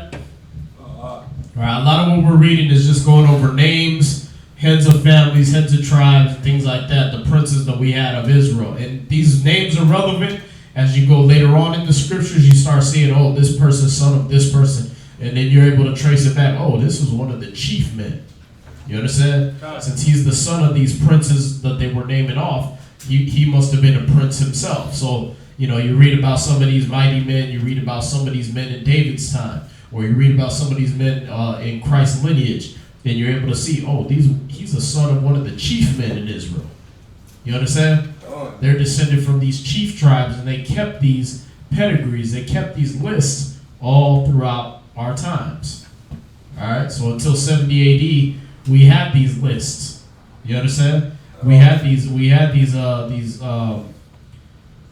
genealogies, but then what happened? We got destroyed, and all our records were burnt and things like that. So nowadays, you know, you got these niggas talking about, oh, we ain't you ain't in because you too light skinned, and you ain't. Well, how do you know? You don't have a genealogy record no more. How do you know you're of the tribe of Israel? You see that? You don't have your genealogy record no more. So you can't trust Esau, and then, oh, well, I went and did my DNA. What did the DNA say? You was some tribe in Africa, right? And nobody else went any farther than Africa, right? You was never from the Middle East. You was never from Mesopotamia. You was never from none of that. You was just from Africa. Well, what part of Africa, right? So that's what they'll always tell you. So you can't trust the DNA. We had our genealogies. We did everything in writing. But they made sure they burnt that so we wouldn't be able to say who our fathers were. You understand? Because that has an importance. You become an ambassador for your nation when you're able to trace your genealogy like that. You understand? When you deal with America and these United Nations and things like that, they go off of your lineages. Why do you think it's important? Why do you think Prince Charles and Prince Henry and all these guys are in the news? Why are they still in the news? Why are they relevant when it's only the king and queen that should be relevant? Because the princes matter too. You understand? And when you're in like if they get arrested over here, they have what? Diplomatic immunity. They have all these different things. Why? Because they state their registry. Oh, I'm so-and-so son. I'm the son of Princess Diana and Prince Charles, right? And they're, oh, okay, well, then you're good, right? Why? Because your lineage matters. Why did they burn ours? So we can't come over here and say, oh, you can't put me in slavery. I'm the son of David. I'm the son of this. I'm the son of this king. You understand? If you do that, you're going to start an international war. You see that? They burnt everything down to our records. They destroyed our armies and they destroyed our records. So we couldn't even claim who we were. All right? You had a question? Yeah. Why was certain families pitched on certain side of the tabernacle? Well, it's how he had arranged things. He had 3 tribes on each side of the tabernacle. You understand? Just in groupings. That way it was defended from all sides. All right. That it? Yes. All right. So let's see. Let's get the 6th reader. We'll have you read Numbers 4 verse 3 to 20. It's actually 4 verse 20. I had just read to the end of the chapter. Okay, that's fine. So we'll just start at verse 1, read through verse 20, and we're going to jump over to Hosea. Yes, sir. This is Numbers chapter 4, verse 1. And the Lord spake unto Moses and unto Aaron, saying, Take the sum of the sons of Kohath from among the sons of Levi after their families by the house of their fathers. For 30 years old and upward, even until 50 years old, all that enter into the host to do the work in the tabernacle of the congregation, this shall be the service of the sons of Kohath in the tabernacle of the congregation about the most holy things. Verse 5. And when the camp setteth forward, Aaron shall come, and his sons, and they shall take down the covering veil, and cover the ark of testimony with it, and shall put therein the covering of badger skins, and shall spread over it a cloth wholly of blue, and shall put the staves thereof. And upon the table of the showbread they shall spread the cloth of blue, and put thereon the dishes and the spoons, and the bowls and the covers to cover withal, and the continual bread shall be thereon. And they shall spread upon them a cloth of scarlet, and the cover the same with the covering of badger skins, and shall put in the staves thereof. And they shall take a cloth of blue, and cover the candlestick of the light, and his lamps, and his tongues, and his snuff dishes, and all the olive vessels thereof, wherewith they minister unto it. And they shall put it and all the vessels thereof within a covering of the badger skin, and shall put it upon a bar. And upon the golden altar they shall spread a cloth of blue, and cover it with a covering of badger skins, and they shall put it to staves thereon. Verse 12. And they shall take all the instruments of ministry wherewith they minister in the sanctuary, and put them in a cloth of blue, and cover them with a covering of badger skin, and covered them on a bar. This is verse 13.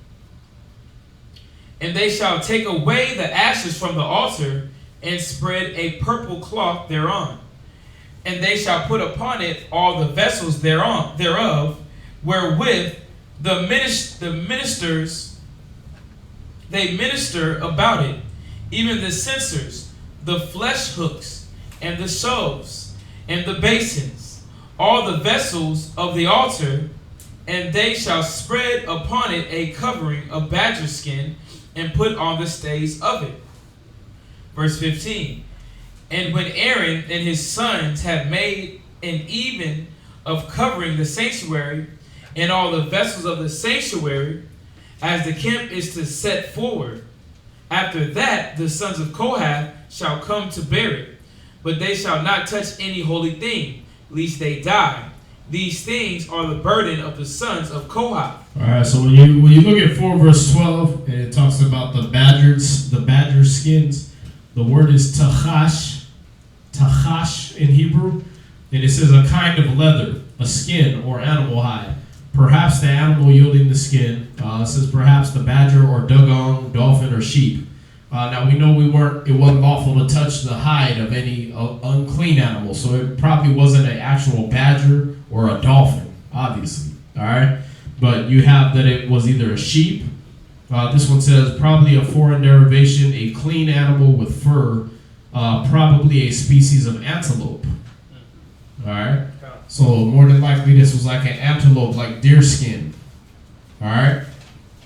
That we covered these things with. It wasn't necessarily a badger because we know those are unclean animals. All right. Just, because that question used to arise with me, like, why was he saying covered these things in badger skins? Right? Those are unclean. But we got to remember these things are written in Hebrew, and when they travel over to English, they don't have the same force. They don't have the same thought process in them. All right. Well, yeah, we're dealing with what's probably a deer skin. So go ahead. Verse 7. That's like verse.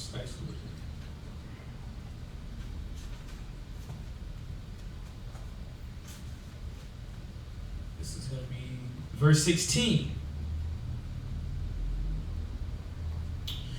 And to the office of Eleazar, the son of Aaron, the priest pertaining the oil for the light, and the sweet incense, and the daily meat offering, and the anointing oil, and the oversight of all the tabernacle, and of all that therein is, in the sanctuary, and in the vessels thereof.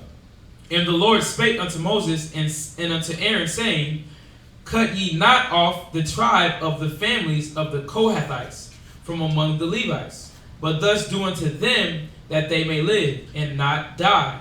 When they approach unto the most holy things, Aaron and his sons shall go in, and appoint them every one to his service and to his burden. But they shall not go in to see when the holy things are covered, lest they die. It's the end of Numbers. It's Hosea. All right, so now we're going to Hosea chapter 2, verse 1. Any questions on that? What's that? Why did they use the skin instead of just regular cloth? The animal skin. Why did they use that instead of just like regular silk cloth or cotton cloth? Well, basically what you're dealing with is leather, right? So the leather is going to be easier to clean than having a cloth on it. All right, cloth is going to trap dirt. It's going to, remember, the whole point is all this cleanliness, right? Then you want something. Remember, there's going to be oils. There's going to be blood getting sprinkled. There's going to be all the offerings that get sprinkled and things like that. And those leathers are easy to clean from all that. You just wipe them down.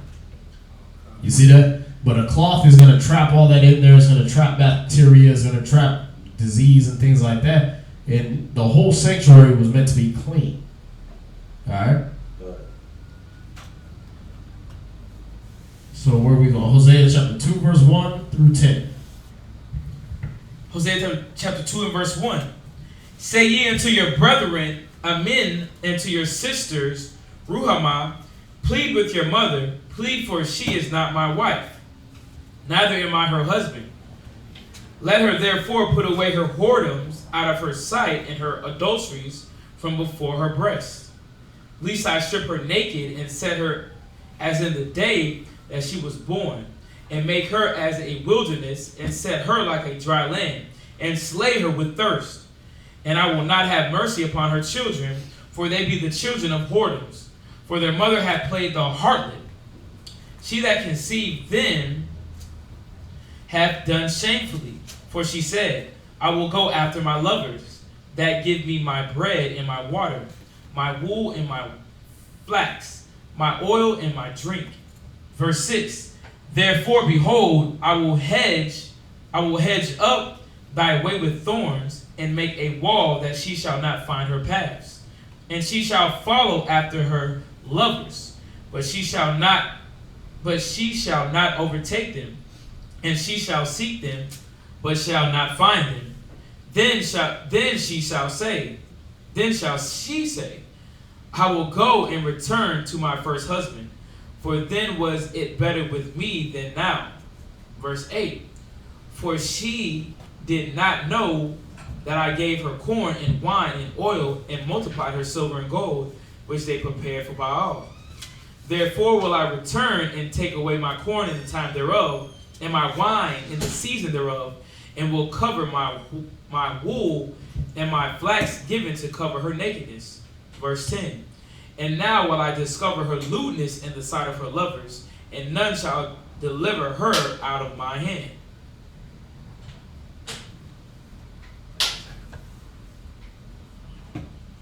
Right, so what you're seeing right there is the Most High is showing that, listen, if y'all don't put away your whoredoms, if you don't put away your idolatry and dealing with these other gods, and trying to deal with these other nations and trying to rest on them and make the strength of Egypt your covering, like we read last night in Isaiah, right? If y'all don't stop doing these things, then I'm going to strip y'all naked.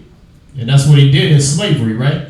We came over here in slave ships, they took our clothes and everything like that. We came over here butt naked, right? When you look at our people today, what is their badge of honor now? Is it to wear nice kingly outfits and garments? No, it's to be walking around half butt naked and with their pants sagging down below their knees and to walk around looking like they trash. You see that? So he said he was going to do this, and it was going to be a curse to us. We weren't supposed to take pride in these things. All right? Behold, I will hedge thy way with thorns and make a wall that she shall not find her path. See, he made a block for us where we can't even get back to Israel. We can't even get back to our ways and our customs that we used to have, because what? We're in this wicked nation where they won't let us carry out our customs. You understand? Matter of fact, I was just reading on the YouTube chat right there. The sister put this is Zena Lay. She put Trump just signed a new bill that makes it impossible to sue a police officer and win, and gives a mandatory minimum of 10 years in prison for the assault of a police officer resulting in bodily harm. So you see what they're gonna do? They're gonna beat your ass and then be like, "Oh yeah, I hurt my arm beating his ass. He assaulted me." Right? They're gonna accidentally tase their fellow officer. And see, this resulted in bodily harm. He grabbed my taser from me. You know what I mean? He caused me to tase my fellow officer or shoot my fellow officer. So he's going to jail for 10 years minimum. Y'all see that? You just got to be able to see the wickedness they're going to use this for. They're going to kick in your door and sprain their ankle and then blame it on you and say you assaulted them. Y'all see that? It's the new Jim Crow all over again, man. It's going to be another excuse to try to fill up their prisons and they penal system with a bunch of niggas and people of our people. They're going to try to throw them in jail even more. Y'all see that?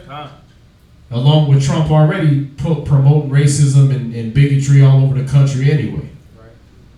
They got another thing. They got a petition that 2 million people signed already. Where the KKK put it out there to reinstitute lynching black people. 2 million people already signed that. And I guarantee you it's some sellout niggas that went and signed that acting like they ain't black. They're going to find out when that noose get around their neck, though. Y'all see that? When they call them nigger and hanging them up, yeah, you black. I don't care if you passing, light-skinned, you thought you had white buddies. Nah. The scripture tell you they all gonna flee back to their own nation and their own country. You see that? They ain't gonna deal with you. So yeah, this is the wickedness that our people got into, man. That whoredom, where we trust in their ways.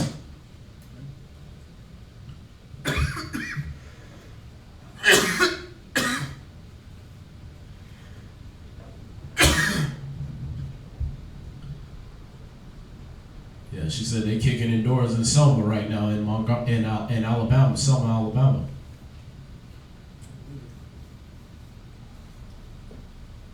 Let's see.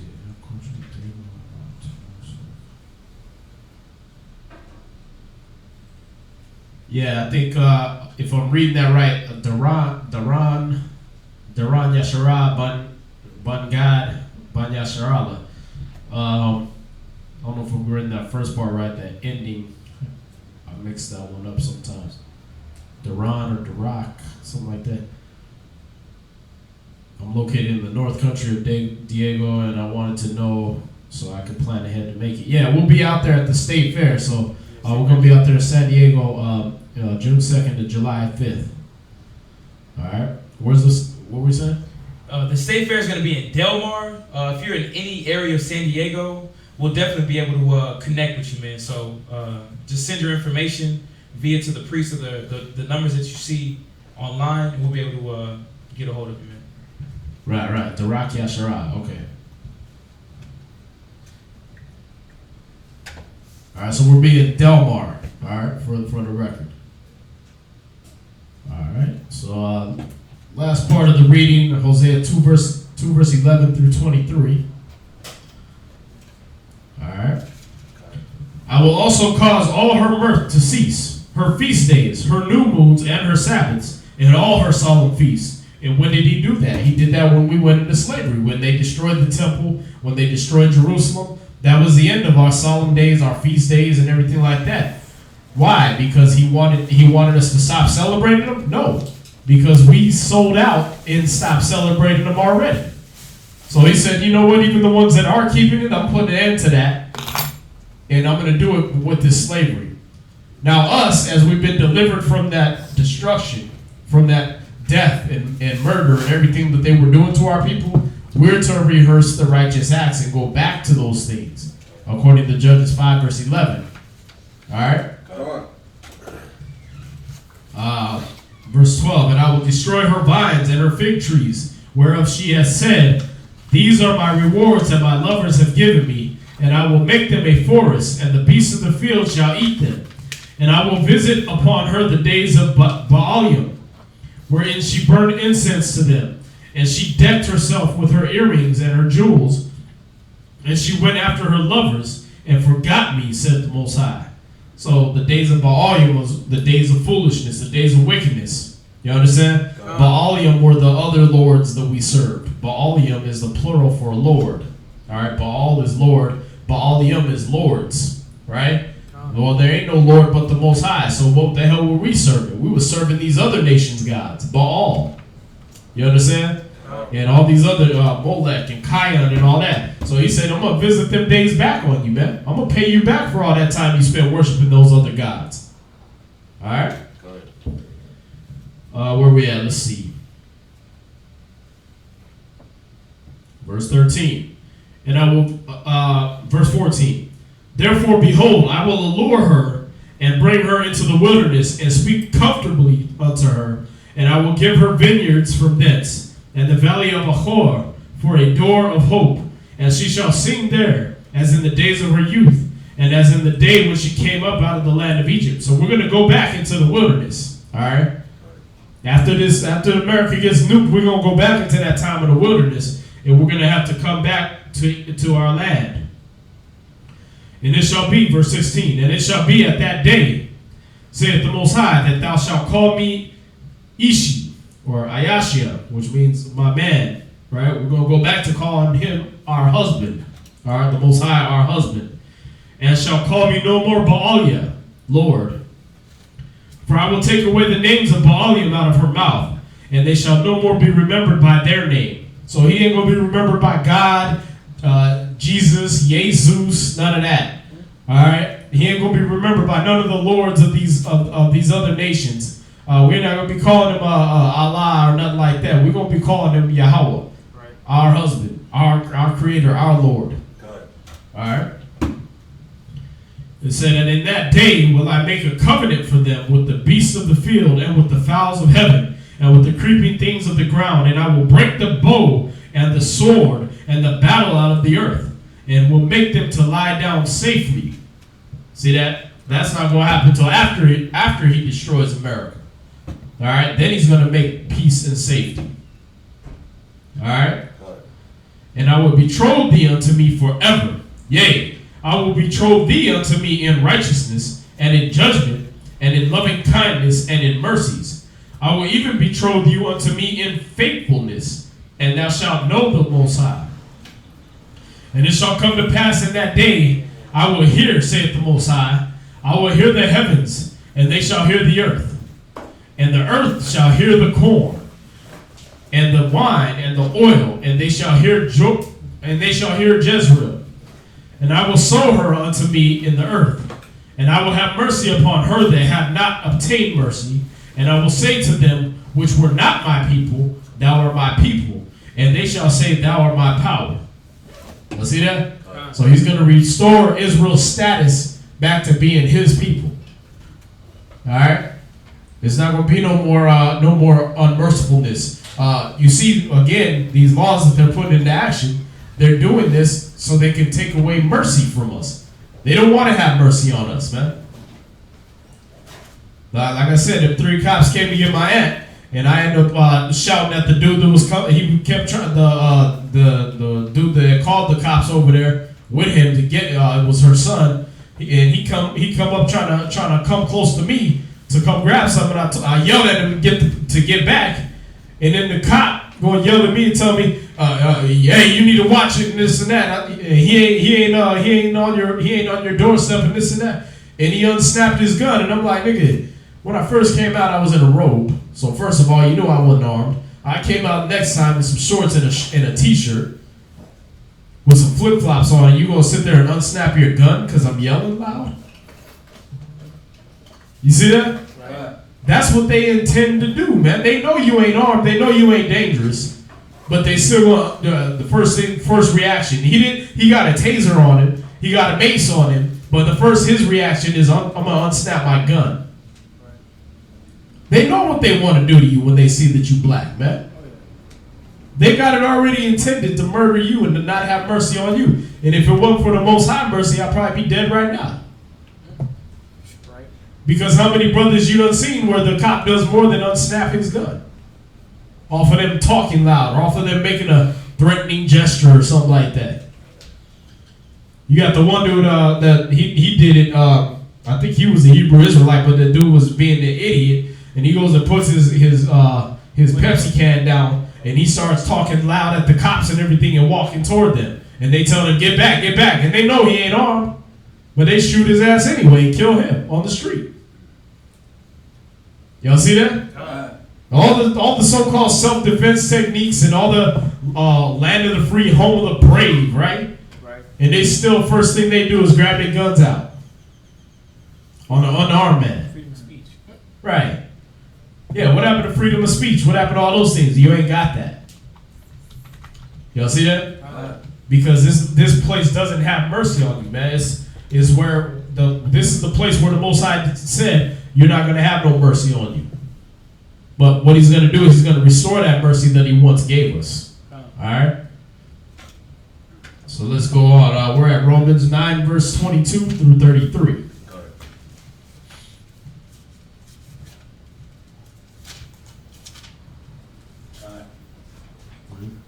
You got a question? In chapter 2, it says speaking of Yahweh, not Yahweh. In where? In Hosea chapter 2. Uh-huh. Is it saying that we're going to be following Yahweh and not Yahweh? Because I thought when he come back, it's going to be following him. We're going to be following Yahweh through Yahweh. Remember, he is the way, the truth, and the life. No man comes to the Father but by him. So we're going to be following Yahweh to what? To serve Yahweh. He's going to be showing us how to serve Yahweh better. You understand? That's how he's going to perfect us. When you read in Isaiah, he tells you he's going to rule the nations with a rod of iron. Right? He's going to rule them harshly, according to the scriptures. And, you ain't doing this? Okay, you put to death. He's going to be dealing with us and showing us how to restore our relationship with the Most High. And he's doing it now, but when he comes, he's going to change us in that twinkling of an eye. You see that? And then those that aren't the elect, that don't get changed into that spiritual form and things like that, they're going to be going through the wilderness to perfect them. All right? Romans 9, verse 22 through 33.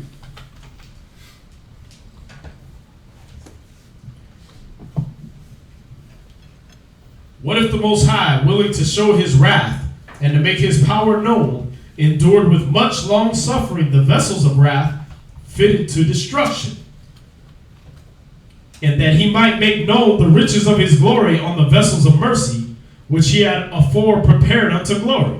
So that's what he's doing right now. He's getting that stuff ready, man. Like we did the news show over that alien mega structure. They're supposed to be making on some star. They keep seeing it blink in and out. And they said they seeing things pass in front of it, right? And it must be bigger than the planet Jupiter and all that. They don't know that they're looking at things that are in the firmament, and that's them chariots and the angels moving in front of them stars and setting things up to destroy this country, man. Y'all understand? So he's already getting ready the things fitted for destruction, the things that are going to show his wrath to this country and to these nations. Right? He's already doing that. It's like playing with him. Right, but what he's doing is he's letting them build up. He's letting America build up to the height where everybody's saying, man, who could take them down? Right. Well, there's nobody that can stand up against America. America's the greatest. Right? And then since no other nation will be able to take this place down, everybody's going to have to say it was Yahweh. It must have been Christ that did it. Y'all see that? Because they were too great to be taken down by any other nation. Y'all see that? So he's letting them build up. It's going to get more and more wicked. The things you're seeing now, it's going to get more wicked than that. But he's letting them build that up. He's waiting for that. He's letting them build their pride up. He said he was going to do that to make his power known. He endures with much long suffering the vessels of wrath fitted to destruction. See that? So he's letting them keep being more wicked, keep passing more gay laws, more pedophile laws, more bestiality laws, more I was just watching this video. I was meant to share that today. These cats got a whole sex doll factory where they just making sex dolls, and they try to put them with a computer head in them so that now they can talk to you and be customized to whatever little desires. You can make a one that's jealous. You can make one that's mad all the time, or one that's nice to you, one that's like a dominatrix. You can program that into this damn rubber doll. You know what I mean? And I was looking at that and I'm like, yeah, y'all sisters keep playing with that fake hair and fake eyelashes and all that. And niggas ain't gonna have no problem transitioning you over for a robot, man. Cause why? You already a damn silly bucket of silly parts, man. So they ain't gonna have no problem going from you to the damn robot that's gonna submit and do whatever it's programmed to do. That's why it says 7 women gonna take hold of one man, because it's gonna be one man out of all the niggas that went and got them a robot that's saying, nah, I just want a real sister. I don't want nothing even close to that robot though either. See that? So I don't want you coming with the fake hair. When you see them take off the hair part of it, it looked just like when sisters when they be taking those lace fronts off of the sisters, and their whole scalp is got a scar on it right there from the glue, right? It looked just like that. And you like, damn, that's exactly what sisters be looking like, taking off them wigs and everything. And they doing the same thing. So when these niggas go out there and try to get them a robot, why? Because they ain't gonna have to hear their mouth if they don't want to. Right. They ain't gonna have to hear them talking all kinds of trash and telling them how they ain't good enough and how they like they damn daddy and all this stuff like that. And how they weak and a punk and all that. They ain't gonna have to hear that. So they gonna get their ass a robot. And then the real men, they ain't gonna want you because you too close to a robot. And they don't want no false ways. So y'all sisters better watch out, man. You know what I mean? Y'all Mexicans, blacks, Hispanics, all Native Americans, y'all better watch out. Keep playing with all them fake parts and them silicone breasts and fake booties and doing all this stuff, man. You gonna get replaced with a damn robot, because it ain't gonna have your brain, your stupidity, your pride, your haughtiness. Y'all see that? Where we at? Romans 9, verse 23. Yes, sir. Verse 24. Even us, whom he has called, not of the Jews only, but also of the Gentiles. As he saith also in Hosea, I will call them my people, which were not my people, and her beloved, which was not beloved. So we know that's talking about Israel and Israelites in the Gentile mind state. But he's also going to say that to the Gentiles. He's going to be their God too. Because every knee's going to be bowing and every tongue's going to be confessing. Y'all see that? in the nation and kingdom that won't come to the tabernacles, that won't serve Israel, they're going to be killed. They're going to be slaughtered. So you don't have to worship the Most High, whatever nation you are. Y'all see that? Question? Yeah. Could you go back to that part where you was talking about the motel was sitting up? Yeah, verse 22. Yeah. And you said something about those who was angels? This alien mega structure. They're basically saying that all these light years away, they're seeing this star keeps blinking on and off, and the only reason that would happen is if it's either a binary star, which is one star revolving around another star and blocking out the light of it. But they're saying that this one couldn't possibly be a binary star. It couldn't be a star going in front of it. It must be either a super giant planet going around it, right? Or that it must be these aliens building a structure around the star and using the star's energy to power this great mega structure that they're building around it. You see that?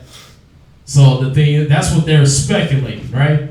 But we know the stars ain't millions of miles away. They're right there in the firmament. So if they're seeing anything passing in front of it, or if they're seeing anything thinking that it's some mega structure being built around a star, that's more than likely the angels gearing up for that. Is this something that seems like natural eyes, or No. they using a telescope? Nah, they using telescopes, right? And then a lot of the times when they deal with them telescopes, man, you get the digital ones, and they're already programmed to show you a certain thing. So you're not actually even getting to see space. You're basically looking through a high-tech viewfinder, like you had in the 80s. Remember the viewfinders? You click the little thing and it show you a picture, right? But yeah, now they got you looking off, and you think you seeing the stars or whatever they talking about, and really you just looking at an image they already programmed into your telescope. But they're saying they're seeing these with the regular telescopes too, that this star is supposedly blinking on and off, right? Well, that's the thing is, if it is some mega structure being built there, then that's them angels preparing to destroy this place. And probably building their version of what like we had in Star Wars, the Death Star, right? Remember Darth Vader was building the Death Star, and the thing would shoot a beam into the planet and just blow up the whole planet? Yeah. If anything, they trying to do that. And they just going to nuke America with that. But that's the thing is, the Most High got many ways that he's going to destroy this place. It's going to be destroyed with thermonuclear destruction. And you got contingency plans on contingency plans. So there ain't going to be no, we're going to fight against the angels. We're going to fight against, we got the Star Wars program. We got satellites with lasers on. Okay. That's all right. Because if you don't use another nation to destroy you, you're going to use these angels to do it. Then Christ's going to come down and stomp out what's left. He's going to be smashing y'all like grapes. Y'all see that?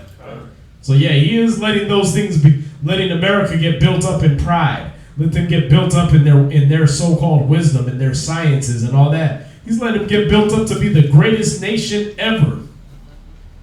Why? So that when people see America fall, they'll know it wasn't no other nation that did it. It wasn't no Iraqis running around shuffling their sheep through the desert that all of a sudden got a bee up their ass and decided they're going to drop a nuke on America. It wasn't no third world country that decided, oh, you know what? We hate America. We're going to nuke y'all. Like America keeps trying to put it out there, right? Oh, these guys are terrorists. Oh, you mean the guys that is still wearing cloths and walking through the desert on camels? Right. These cats are terrorists? What are they terrorizing us with? Oh, coincidentally, all the weapons they do have got America's name on it. Right. Motorola, right? Monsanto. Got all them names on it. Where'd that come from? Oh, you sold it to them. Who showed them how to use it? Oh, the CIA in the 1980s. CIA again in the 1990s. The FBI in 2000. Like, okay, so America's gearing them up, showing them how to use all this stuff, showing them how to make improvised explosive devices, and showing them how to make tanks and do all these things, and shipping them tanks and showing them all this stuff. Then they buying them from Russia and China and everything like that. And And you gonna talk about these people are terrorists? No, you're the terrorists. You're arming them. You see that? You're arming them and paying them. So what do you expect them to do? What do you expect them to do when you come in and bomb a wedding, bomb a funeral, bomb a hospital, bomb their schools? Right. And you done taught them how to use all these weapons. Of course they're gonna become a terror. Y'all see that? So this is what he's doing. He's letting them build all that up, man. He's letting them build up that pride and that arrogancy so he can go ahead and lay them waste. Where we at? Verse, right, Romans 9, verse 26. And it shall come to pass that in the place where it was said unto them, you are not my people, there shall they be called the children of the living power. So this is what we read in Hosea 2. All right?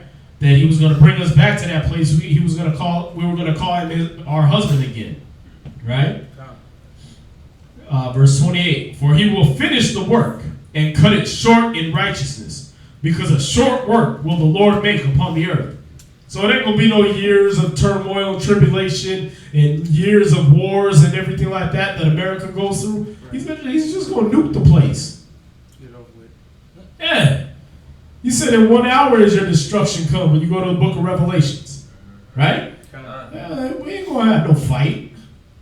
Yeah, you can arm yourself all you want. It ain't going to be no fight. Christ going to appear with a whole bunch of millions of angels in the sky right above you. And by the time you see him, it's going to be too late. Before you got a chance to look up and be like, oh, nigga in the sky. Boom. You're going to be gone. You're going to be vapor. It's like that one movie that just came out. They were sitting in the lawn and the end of the earth was happening. Ariel showed it to me. I forgot the name of it. But they had like a nuke that came and just sat there and just waited for it just to consume them. Right. I forget the last thing. Yeah. I know they had one as the last man on earth or something like that. Not the last man on earth, but last days before earth or something like that. Terminator did it, yeah. Are we offline or what? Yes, sir. This must be this true. It just came out. Oh, you said just came out? Yeah.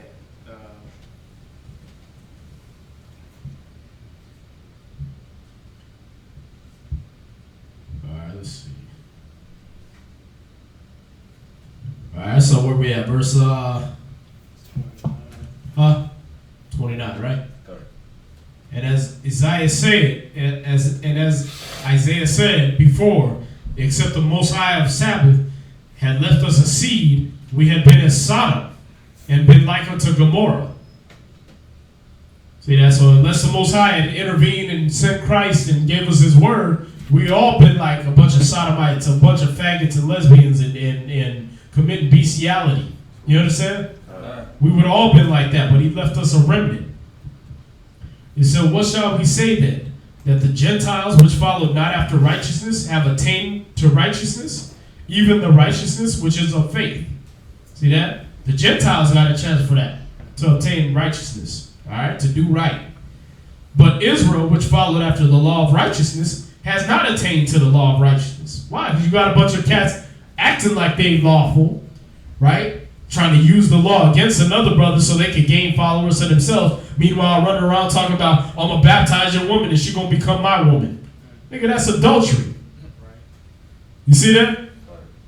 That's adultery. You sitting over there being more unlawful and lawless than the wicked are. Because you know the law, it's been entrusted to you, and you're using the law to break the law. Y'all see that? It said, wherefore? Because they sought it not by faith. See that? Why are they going to be more wicked than the nations? Because Israel be trying to use the law to make money off of. To do YouTube videos off of. To make themselves popular on Facebook and Instagram, right? But they ain't using the law to make their community better and to bring unity to their nation. So those wicked niggas are going to get destroyed, man. Because they didn't seek the law through faith so that it could lead them to righteousness. They didn't have a belief in the law. They just believed they could use it to lord over other people. Y'all see that? They didn't believe in the promises that it was going to give and things like that. They just knew, oh, I can make some money like this. Y'all see that? It said, because they sought it not by faith, but as it were by the works of the law. For they stumbled at that stumbling stone. See that? They rested in, oh, my beard's long and I got fringes on, so I'm resting in the works of the law. No. You can't rest just in the fact that you're doing the law. Alright? There's plenty of people walking around not eating pork. There's plenty of people not murdering other people, not stealing. That it's in their own little personal code of ethics that they don't do these certain things. So you just because you got the law don't make you an Israelite. You see that? Just because you're doing the law don't make you Israel. When you do the law with the faith that that the promises that the Most High gives are gonna come to you, then you're an Israelite. Y'all see that? When you do it knowing that, hey, this is the way for my salvation and how to obtain righteousness, then you're gonna be counted faithful, counted as an Israelite. All right. As it is written, verse 33. And as it is written, behold, I lay in Zion a stumbling block and rock of offense. That was Christ. And whosoever believeth on him shall not be ashamed. All right? So Christ was that rock of offense. Why? Because he was always showing them what they were doing against the law. How they had not used the law to be righteous. Oh yeah, you use the law, but when the law says honor your father and mother, you do your own thing. So that you ain't got to go out of your way to honor your father and mother. Y'all see that? So he was always showing them things like that. He was that stumbling block and that rock of offense. So now we're going to Luke chapter 24, verse 50 and 51.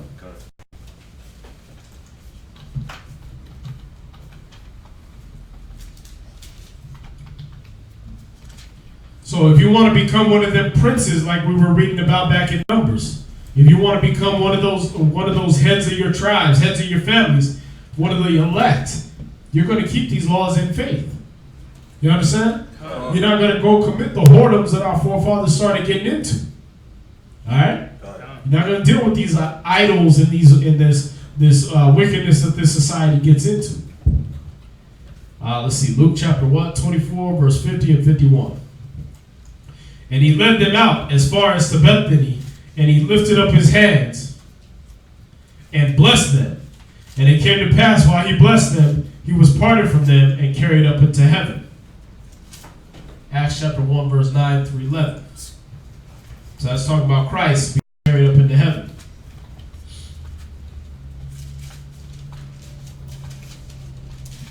Acts 1, verse 9 through 11.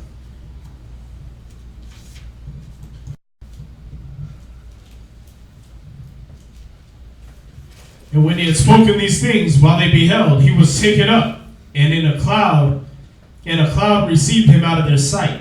And while they looked steadfastly toward heaven, as he went up, behold, two men stood by them in white apparel, which also said, You men of Galilee, why stand you gazing up into heaven?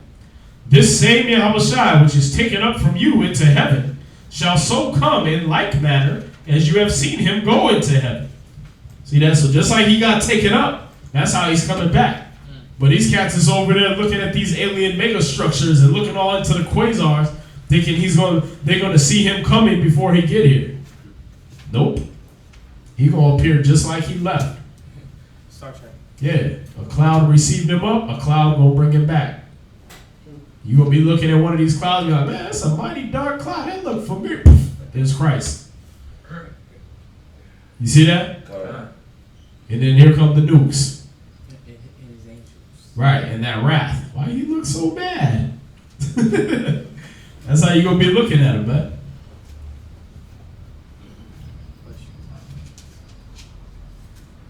All right, so we got any more questions? Oh, man. Question. No, I said no, sir.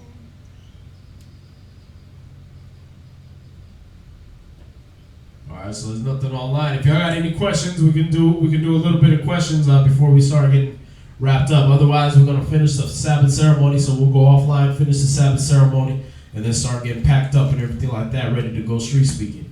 All right. Any questions in class on any topic? What's that? Yeah,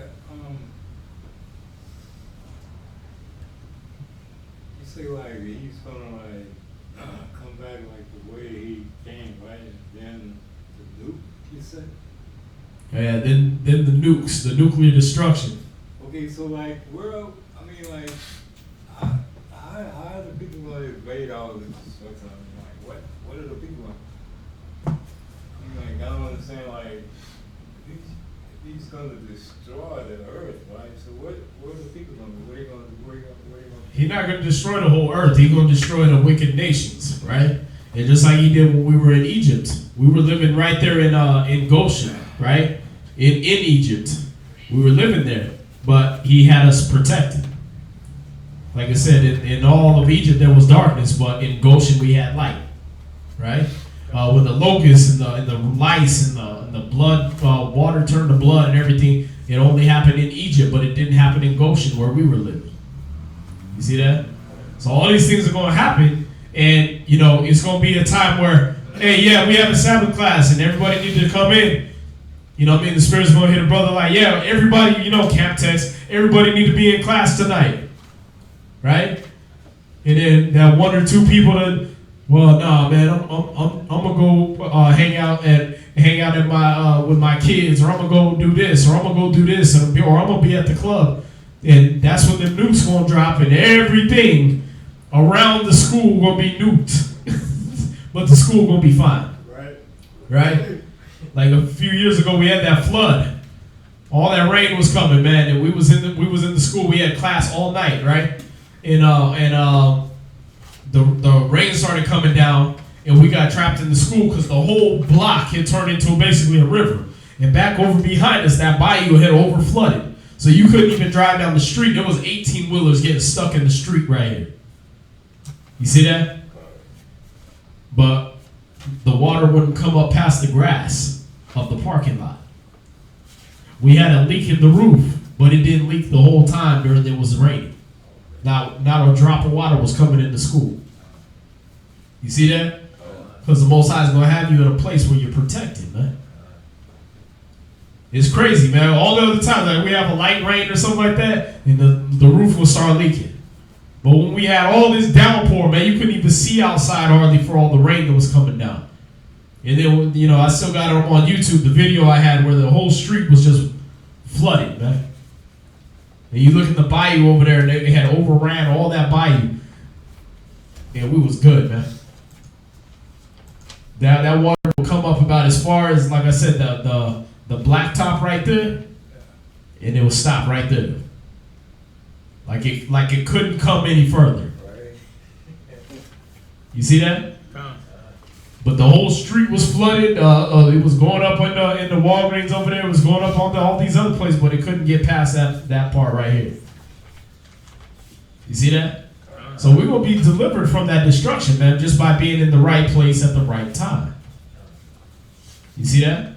And then he's going to give his angels charge over us, like it says in Psalms 91, right?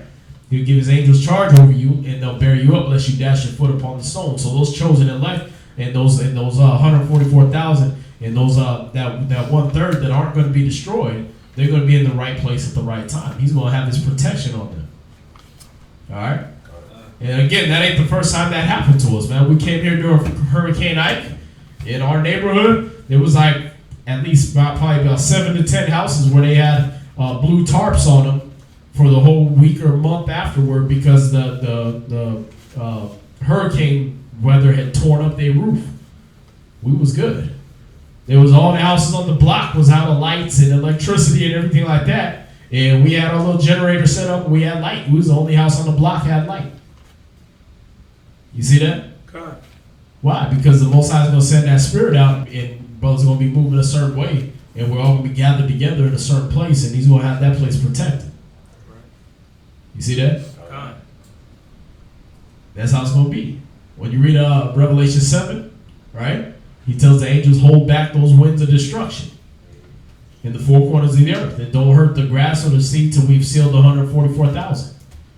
Right? So he's saying, don't hurt the people yet. Don't hurt the people that are Israel yet until we've sealed the ones that are going to be sealed. Right? Then you go to Ezekiel 9:4, and he sends that spirit out to go put that mark on those that are going to receive the word, the sigh and the cry. Right? So what is the seal? That's the word of the Most High. That's going to be the instructions of the Most High, the ones that are following His laws, statutes, and commandments. And the mark? His laws, statutes, and commandments. Okay, what about the mark? What is the mark? The same thing. That mark is Him marking us and showing that, hey, we're the ones that keep the laws. You see that? What was it? There's a few scriptures we usually get on that, man. When like I said, you got Ezekiel 9:4, set a mark on the foreheads, and then the sigh and the cry for all the abominations that be done in the midst thereof. So what marked them? They don't join into the abominations. They're mad about the abominations. You see that? They're carrying the seal, the mark of the Most High in their hearts, in their minds. Right? Let's see. It's another scripture.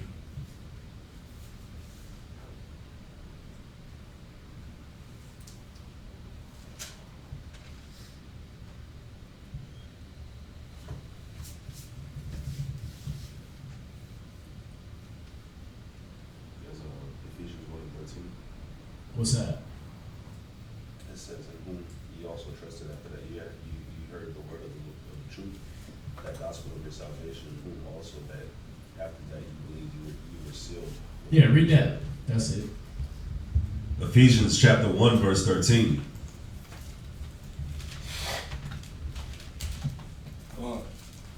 Then Ray, Jeremiah, get 2 Timothy 2, verse 19.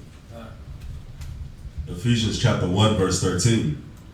In whom ye also trusted, after that ye heard the word of truth, the gospel of your salvation, in whom also after that ye believed, ye were sealed with the Holy Spirit of promise.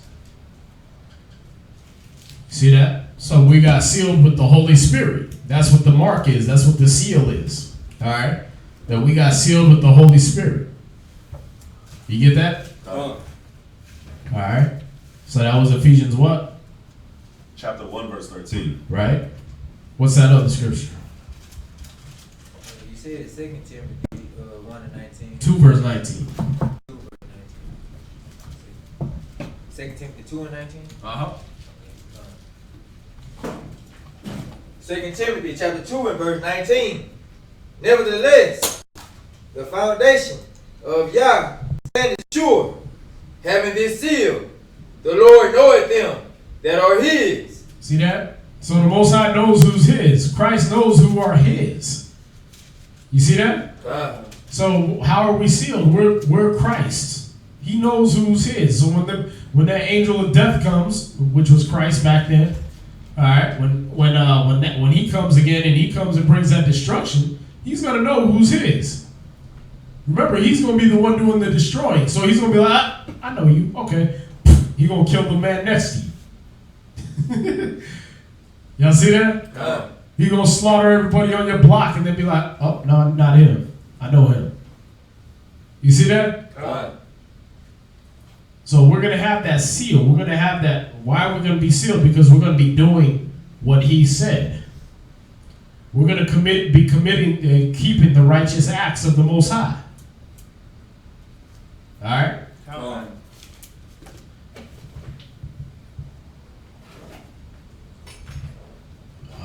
Let's see.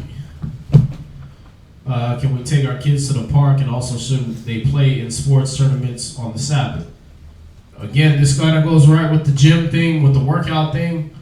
If that's the only day that you get with your family, if there's no other time and no other way that you can spend any kind of time with your family, then yes, you can do that. But the thing is where did we always congregate? What was the law of the Sabbath? That we had a holy convocation.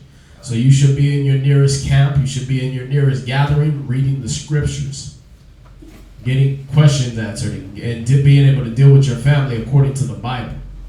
All right? Little sis. Did you have your hand up? Me? I'm looking at her. It looked like she had her hand up. It might have been this little thing or something. What? Go ahead. Oh, while you were speaking on that, I was wondering, what if you have your own business?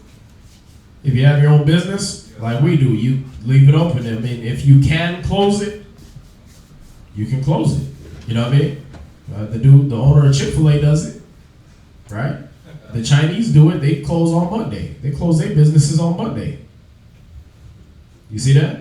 Islam do it. They close their businesses on Friday night or Friday. You see that? So why can't we do it when we're doing it in righteousness? You understand?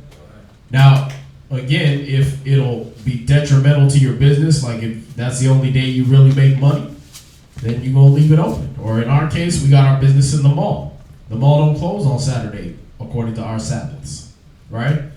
They only close on their holidays, right? Christmas, Thanksgiving, and Easter. So that's when we get to close. If we close our shop on that Saturday, they liable to kick us out the mall. You understand? So yeah, if you got your own business, then you're gonna be having your business open. Do you have to work it? If it's your own business, you can get an employee to do it. There's ways around it where you can go ahead and keep the Sabbath, right?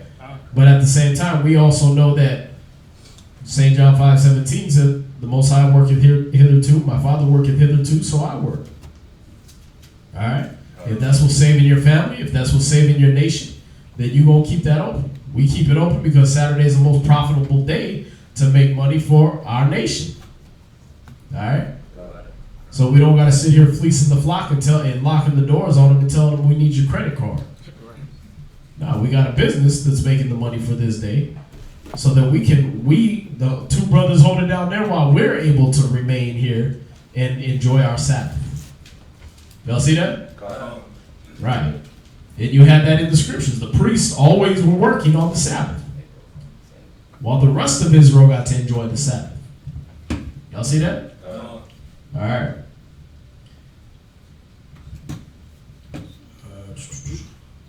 But yeah, with that, we're gonna go ahead and I have a question, sir. Oh, you got a question? Go ahead. For those that receive the Holy Spirit,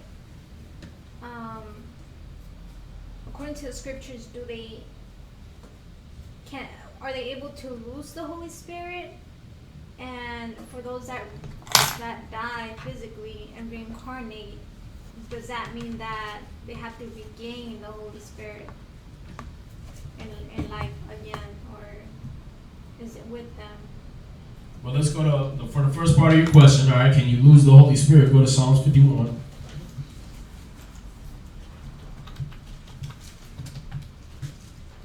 We'll start at verse 9.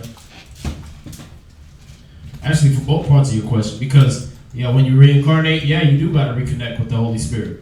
You know, when you die and then you come back, there's no remembrance of the former times, right? We went through that in several reincarnation classes, that there's no remembrance of the things that happened before. So you don't remember necessarily all the things that you did in your past life. You don't remember all the things, all the ways you please the Most High or displease the Most High necessarily. You start a whole new life. You see that? And then what happens? You get somebody tell you the truth or whatever. You like, man, I always knew that. Why did you always know that? Because it was written in you before you were born. It was in your spirit. But it didn't come to your earthly, fleshly brain because of what? Because you were born into sin. You see that?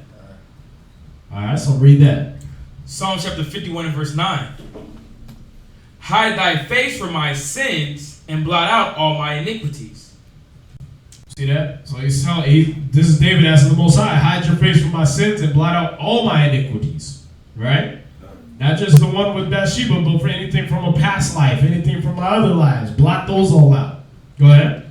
Create in me a clean heart, O God. See? Now this was David's first time on the planet. Alright? You can compare him to a lot of mighty men of old and think maybe this was him reincarnated. I'm not saying it is or nothing like that, but you look at people like Samson was killing 10,000s of men. What was David doing? Killing 10,000s of men, right? You look at people like Abraham, right? He was wiping out nations with his 318 men. So what was David doing? Wiping out nations. Now I'm not saying they are him reincarnated, but you look at that spirit of might and that power on him. He's showing him, listen, even though I've reincarnated from a past life, created me a clean heart for this life. You understand?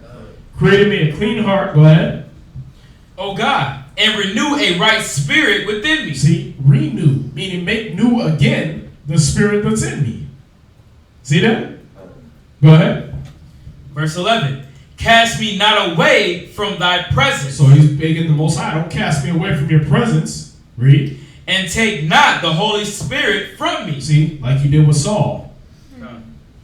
Saul said the Spirit of the Most High departed from him and an evil spirit entreated him. You see that? So yeah, you can lose the Spirit. Wisdom of Solomon 1 and 4, into a malicious spirit, wisdom will not enter. And it'll flee from the body that is subject to sin. Right? So it can leave you. Alright? Well, it's Wisdom of Solomon 1 verse 4 and 5 actually.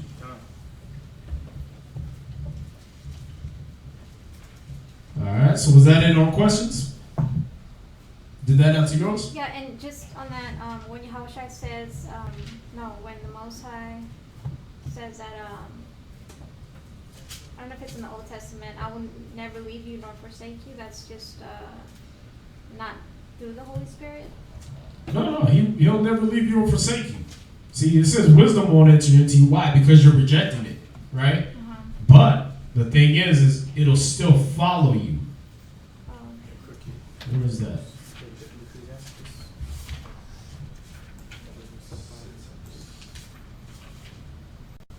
Is it 6?